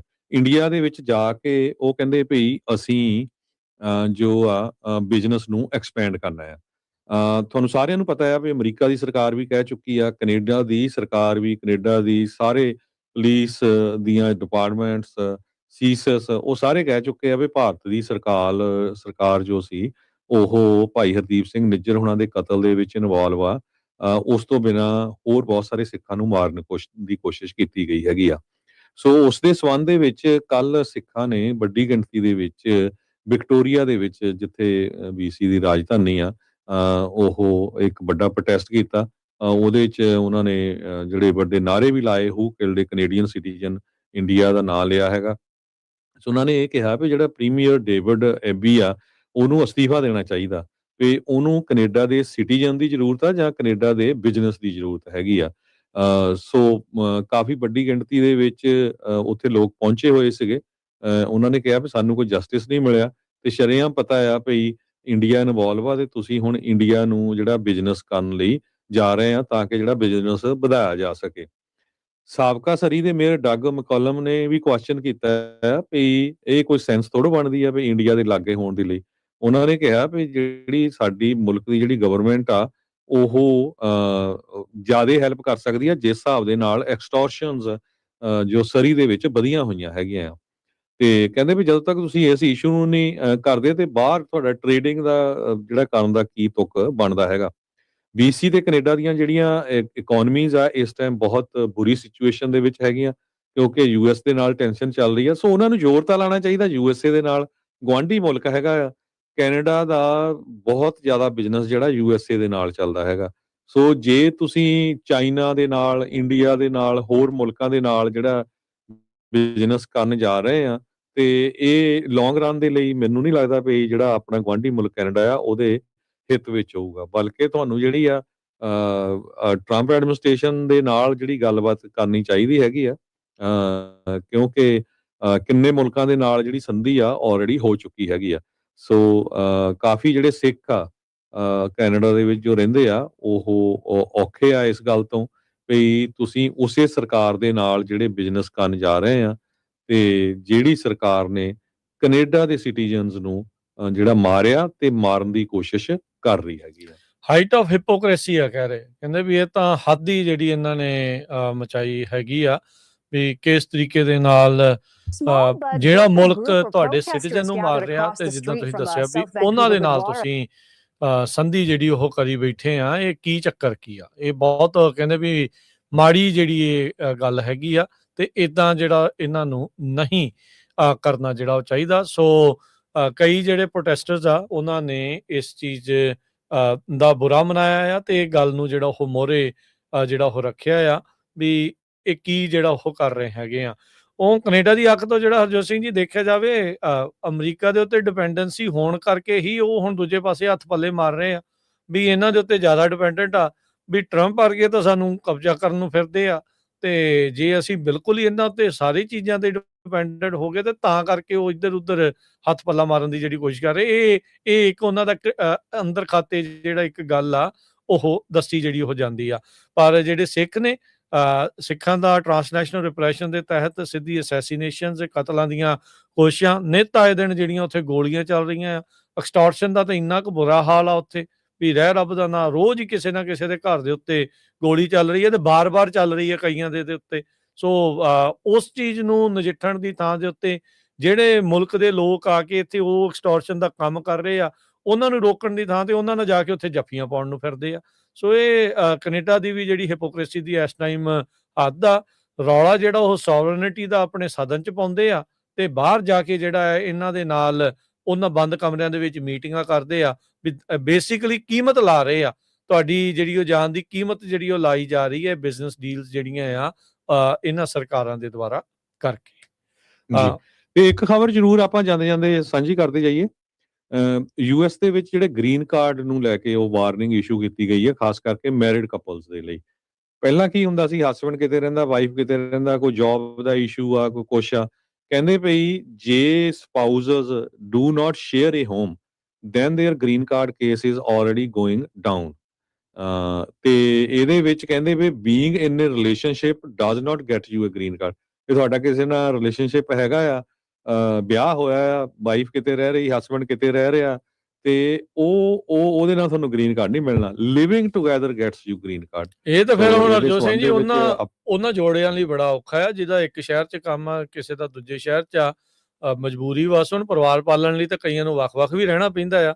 ਕਈ ਵਾਰੀ ਫਿਰ ਆ ਕੇ ਚਲੋ ਇਕੱਠੇ ਵੀ ਹੁੰਦੇ ਹੋਣਗੇ ਵੀਕਐਂਡ ਤੇ ਜਾਂ ਜਿੱਦਾਂ ਵੀ ਆ ਛੁੱਟੀਆਂ ਵੇਲੇ ਤੇ ਇਹ ਤਾਂ ਫਿਰ ਉਹਨਾਂ ਦੇ ਲਈ ਤਾਂ ਇਹਨਾਂ ਨੇ ਲੀਕ ਹੀ ਮਾਰ ਦੇਣੀ ਆ ਵੀ ਜਾਂ ਇੱਕੋ ਸ਼ਹਿਰ 'ਚ ਕੰਮ ਕਰੋ ਤੇ ਜਾਂ ਨਹੀਂ ਤਾਂ ਫਿਰ ਸਤਿ ਸ੍ਰੀ ਅਕਾਲ ਬੁਲਾਓ ਇੱਕ ਦੂਜੇ ਨੂੰ, ਫਿਰ ਉਹ ਗੱਲ ਹੋ ਗਈ। ਜੀ ਪਰ ਇਹ ਆ ਸੋ ਵੀ ਬਿਲਕੁਲ ਕੰਮ- ਇਹਦੇ ਵਿੱਚ ਜਿਹੜੀ USCIS ਤੁਹਾਡੇ ਉਹ ਕਨਫਰਮ ਕਰੂਗੀ ਲੈਜਿਟੀਮੇਸੀ ਆਫ ਮੈਰਿਜ, ਤੇ ਵਿਆਹ ਜਿਹੜਾ ਬਿਲਕੁਲ ਸਹੀ ਵੀ ਹੈਗਾ ਵੀ ਤੁਸੀਂ ਇਕੱਠੇ ਰਹਿ ਰਹੇ ਆ, ਤੁਹਾਡੀਆਂ ਜੁਆਇੰਟ ਫਾਈਨੈਂਸ਼ੀਅਲ ਰਿਸਪੌਂਸਿਬਿਲਟੀਜ਼ ਹੈਗੀਆਂ, ਹੋਰ ਜਿਹੜੇ ਕੋਈ ਐਵੀਡੈਂਸ ਆ ਕਿਸੇ ਦੇ ਬੱਚਾ ਆ ਜਾਂ ਕੁਝ ਵੀ ਆ, ਇਹ ਸਾਰਾ ਕੁਝ ਹੋਊਗਾ। ਤੇ ਦੂਸਰਾ ਜਿਹੜੇ ਲੋਕ ਸਿਟੀਜ਼ਨ ਬਣ ਰਹੇ ਹੈਗੇ, ਇੱਕ ਵਾਰੀ ਫੇਰ ਮੈਂ ਦੱਸਦੇ ਜਾਊਂ, ਕੱਲ ਵੀ ਸਾਡੇ ਆਫਿਸ ਕਿਸੇ ਦੀ ਕਾਲ ਆਈ ਸੀ, ਉਹਨਾਂ ਨੇ ਗ੍ਰੀਨ ਕਾਰਡ ਸੀਗੇ ਤੇ ਸਿਟੀਜ਼ਨਸ਼ਿਪ ਲਈ ਅਪਲਾਈ ਕੀਤਾ ਸੀ, ਇੰਟਰਵਿਊ ਸਾਰਾ ਕੁਝ ਹੋ ਗਿਆ, ਕਹਿੰਦੇ ਭਈ ਇਮੀਗ੍ਰੇਸ਼ਨ ਕਸਟਮ ਐਨਫੋਰਸਮੈਂਟ ਵਾਲੇ ਉਹਦੇ ਕੰਮ ਤੇ ਪਤਾ ਕਰਨ ਗਏ ਵੀ ਇਹ ਬੰਦਾ ਕਿੱਦਾਂ ਦਾ ਆ, ਇਹਦਾ ਬਿਹੇਵੀਅਰ ਕਿੱਦਾਂ ਦਾ ਆ, ਕੋਈ ਉਦਾਂ ਦੀਆਂ ਗੱਲਾਂ ਤਾਂ ਨਹੀਂ ਕਰਦਾ ਅਮਰੀਕਾ ਦੇ ਅਗੇਂਸਟ ਜਾਂ ਵਾਇਲੈਂਸ ਵਾਲੀ ਗੱਲ ਤਾਂ ਨਹੀਂ ਕਰਦਾ। ਉਸ ਤੋਂ ਬਿਨਾਂ ਉਹਦੇ ਗੁਆਂਢੀਆਂ ਦੇ ਕੋਲ ਵੀ ਗਏ, ਉਹ ਜਿੱਥੇ ਰਹਿੰਦੇ ਆ ਬੇ ਏਰੀਏ ਦੇ ਵਿੱਚ, ਉਹਨਾਂ ਦੀ ਸਟਰੀਟ ਦੇ ਉੱਤੇ 2-4 ਜਿਹੜੇ ਘਰ ਆ ਉਹਨਾਂ ਦੇ ਕੋਲ ਵੀ ਉਹ ਪਤਾ ਕਰਨ ਗਏ। ਸੋ ਹੁਣ ਜਿਨ੍ਹਾਂ ਨੇ ਸਿਟੀਜ਼ਨ ਬਣਨਾ ਹੈ ਬਈ ਬੜੇ ਧਿਆਨ ਦੇ ਨਾਲ, ਤੁਹਾਡਾ ਰੈਕਡ ਬਿਲਕੁਲ ਸਹੀ ਹੋਣਾ ਚਾਹੀਦਾ, ਤੇ ਆਪਣੇ ਆਂਢੀਆਂ ਗੁਆਂਢੀਆਂ ਦੇ ਨਾਲ ਬਣਾ ਕੇ ਰੱਖੋ, ਜਿਹੜੇ ਕੰਮ ਕਰਦੇ ਹੈਗੇ ਜਿੱਥੇ ਜੌਬ ਕਰਦੇ ਆ ਉੱਥੇ ਵਧੀਆ ਜਿਹੜੀ ਉਹਨਾਂ ਦੇ ਨਾਲ ਬਣਾ ਕੇ ਰੱਖੋ, ਕਿਉਂਕਿ ਇਹ ਹੁਣ ਸਾਰਾ ਕੁਝ ਵੈਰੀਫਾਈ ਹੋਊਗਾ। ਹੁਣ ਉਹ ਪਹਿਲਾਂ ਵਾਲਾ ਸਮਾਂ ਨਹੀਂ ਹੈ ਵੀ ਹਾਂ ਤੁਸੀਂ ਅਪਲਾਈ ਕਰਤਾ, ਉੱਥੇ ਇੰਟਰਵਿਊ ਹੋ ਗਈ ਤੇ ਹੁਣ ਸਿਟੀਜ਼ਨ ਬਣ ਗਏ ਹੈਗੇ। ਜਾਂਦੇ ਜਾਂਦੇ ਆਪਣੇ ਨਾਲ ਫਿਕਸ ਫਰੀਡ ਗਾਰਡ ਤੋਂ ਗਗਨ ਜੁੜੇ ਨੇ, ਉਹ ਆਪਾਂ ਨੂੰ ਕੁਝ ਜਿਹੜੀਆਂ ਜਾਣਕਾਰੀਆਂ ਉਹ ਸਾਂਝੀਆਂ ਕਰਨਗੇ। ਹਾਂਜੀ ਗਗਨ ਜੀ, ਆਇਆਂ ਨੂੰ ਸਵਾਗਤ ਹੈ, ਸਤਿ ਸ੍ਰੀ ਅਕਾਲ ਜੀ। ਸਤਿ ਸ਼੍ਰੀ ਅਕਾਲ ਰਾਜ ਜੀ, ਹਰਜੋਤ ਭਾਈ ਸਤਿ ਸ਼੍ਰੀ ਅਕਾਲ, ਪੰਜਾਬੀ ਰੇਡੀਓ ਸਤਿ ਸ਼੍ਰੀ ਅਕਾਲ। ਸੁਣ ਰਹੇ ਸਾਰੇ ਸਰੋਤਿਆਂ ਨੂੰ ਪਿਆਰ ਭਰੀ ਸਤਿ ਸ਼੍ਰੀ ਅਕਾਲ। ਹਾਂਜੀ ਗਗਨ, ਟਰੱਕਿੰਗ ਦੇ ਵਿੱਚ ਹਾਲਾਤ ਆਪਾਂ ਨੂੰ ਪਤਾ ਹੀ ਆ ਵੀ ਜਿੱਦਾਂ ਦੇ ਇਸ ਟਾਈਮ ਚੱਲ ਰਹੇ ਆ, ਪਰ ਉਸੇ ਦਰਮਿਆਨ ਜੇ ਤੁਹਾਡੀ ਕੋਈ ਗਲਤ ਕੰਪਲੇਂਟ ਕਰ ਦਿੰਦਾ ਆ ਤਾਂ ਅੱਗੇ ਲੋਡ ਮਿਲਣੇ ਬੜੇ ਔਖੇ ਹੋਏ ਪਏ ਆ, ਵਿੱਚ ਨਾਨ ਡੋਮਿਸਾਈਲਡ ਦਾ ਰੌਲਾ ਵਿੱਚ ਨਾਲ ਚੱਲੀ ਜਾਂਦਾ ਹੈ, ਤੇ ਉਸੇ ਦਰਮਿਆਨ ਜੇ ਕੋਈ ਗਲਤ ਰਿਪੋਰਟ ਕਰ ਦੇਵੇ ਤਾਂ ਉਹਦੇ ਲਈ ਤਾਂ ਬੜਾ ਕੰਮ ਔਖਾ ਹੋ ਜਾਂਦਾ ਉਹਨਾਂ ਕੰਪਨੀਆਂ ਦੇ ਲਈ। ਤੁਸੀਂ ਉਹ ਜਿਹੀਆਂ ਕੰਪਨੀਆਂ ਦੀ ਕਿੱਦਾਂ ਮਦਦ ਕਰ ਸਕਦੇ ਆ ਜਿਨ੍ਹਾਂ ਦੇ ਉਲਟ ਗਲਤ ਰਿਪੋਰਟਾਂ ਜਿਹੜੀਆਂ ਪਈਆਂ ਹੁੰਦੀਆਂ? ਜੀ ਬਿਲਕੁਲ ਭਾਜੀ, ਜਿੱਦਾਂ ਤੁਸੀਂ ਦੱਸਿਆ ਵੀ ਟਰੱਕਿੰਗ ਹਾਲਾਤ ਜਿੱਦਾਂ ਦੇ ਆਪਾਂ ਨੂੰ ਸਾਰਿਆਂ ਨੂੰ ਪਤਾ ਵਾ ਬਹੁਤ ਮਾੜੇ ਚੱਲ ਰਹੇ ਆ, ਪਰ ਜੇ ਕੋਈ ਟਰੱਕਿੰਗ ਦੇ ਵਿੱਚ ਕੋਈ ਭੈਣ ਭਰਾ ਏਦਾਂ ਦਾ ਹੈਗਾ ਜਿਨ੍ਹਾਂ ਦੀ ਕੋਈ ਫੇਕ ਜਾਂ ਕੋਈ ਆਪਾਂ ਫਾਲਸ ਅਨਫੇਅਰ ਰਿਪੋਰਟ ਪਈ ਹੋਈ ਆ, ਤੇ ਉਹ ਸਾਡੇ ਨਾਲ ਅੱਜ ਹੀ ਸੰਪਰਕ ਕਰਨ, ਤੇ ਅਸੀਂ ਅਮਰੀਕਾ ਦੀਆਂ ਸਾਰੀਆਂ ਸਟੇਟ 'ਚ ਕੰਮ ਕਰਦੇ ਆ। ਮੋਰਓਵਰ ਇੱਕ ਸਾਡੀ ਇਨ ਹਾਊਸ ਅਟਾਰਨੀ ਟੀਮ ਹੈਗੀ ਆ ਜਿਹੜੀ ਸਾਰੀ ਅਮਰੀਕਾ ਦੀਆਂ ਸਟੇਟ 'ਚ ਕੰਮ ਕਰਦੀ ਆ, ਤੇ ਜਿਹੜੀ ਵੀ ਨੈਗੇਟਿਵ ਰਿਪੋਰਟ ਆ, ਚਾਹੇ ਕਿਸੇ ਵੀ ਮੇਜਰ ਪਲੇਟਫਾਰਮ ਦੀ ਗੱਲ ਕਰੀਏ, ਜਿਵੇਂ ਕੈਰੀਅਰ 411, ਕੈਰੀਅਰ ਅਸ਼ੋਰ, ਹਾਈਵੇ ਜਾਂ TI ਵਾਚਡੌਗ, ਅਸੀਂ ਉਸ ਰਿਪੋਰਟ ਨੂੰ ਰਿਮੂਵ ਕਰਦੇ ਆ, ਤੇ ਉਹਦੇ ਨਾਲ ਕੀ ਹੋਊਗਾ ਵੀ ਜਿਹੜੀ ਉਹਦੀ ਗੱਡੀ ਨੀਅਤ ਉਤਰੀ ਹੋਈ ਆ ਉਹ ਬੈਕ ਟੂ ਨਾਰਮਲ ਆਪਣੀ ਜ਼ਿੰਦਗੀ ਵਧੀਆ ਬਤੀਤ ਕਰ ਸਕਦਾ। ਤੇ ਜੇ ਕਿਸੇ ਨੂੰ ਵੀ ਇਸ ਤਰੀਕੇ ਦੀ ਲੋੜ ਹੈਗੀ ਆ ਤੇ ਉਹ ਸਾਡੀ ਐਕਸਪਰਟ ਟੀਮ ਨਾਲ ਅੱਜ ਹੀ ਕੰਟੈਕਟ ਕਰਨ, ਫ੍ਰੀ ਕੰਸਲਟੇਸ਼ਨ ਬੁੱਕ ਕਰਨ। ਤੇ ਪਲੱਸ ਇਹਦੇ ਲਈ ਹੋਰ ਇੱਕ ਚੀਜ਼ ਮੈਂ ਐਡ ਆਨ ਕਰਦਾ ਜੀ, ਇਸ 'ਚ ਕੋਈ ਤੁਹਾਡੇ ਚੈਨਲ ਦਾ ਹਵਾਲਾ ਦੇ ਕੇ ਸਾਨੂੰ ਕਾਲ ਕਰਦਾ ਵੀ ਪੰਜਾਬੀ ਰੇਡੀਓ ਤੋਂ ਸੁਣਿਆ ਸੀਗਾ, ਤੇ ਅਸੀਂ ਉਹਨੂੰ $500 ਦਾ ਡਿਸਕਾਊਂਟ ਵੀ ਦੇਵਾਂਗੇ। ਸੋ ਫੋਨ ਨੰਬਰ ਦੱਸ ਦਿਓ ਗਗਨ। ਸਾਡਾ ਟੋਲ ਫ੍ਰੀ ਨੰਬਰ ਹੈਗਾ ਜੀ 855 447 5155, ਤੇ ਸਾਡੀ ਕੰਪਨੀ ਹੈਗੀ ਜੀ ਫਿਕਸ ਫਰੀਡ ਕਾਰਡ। ਠੀਕ ਹੈ ਜੀ, ਥੈਂਕ ਯੂ ਗਗਨ, ਬੜੀ ਮਿਹਰਬਾਨੀ, ਸ਼ੁਕਰੀਆ ਇਨਫੋਰਮੇਸ਼ਨ ਸ਼ੇਅਰ ਕਰਨ ਦੇ ਲਈ, ਧੰਨਵਾਦ। ਥੈਂਕ ਯੂ ਜੀ, ਸਤਿ ਸ਼੍ਰੀ ਅਕਾਲ।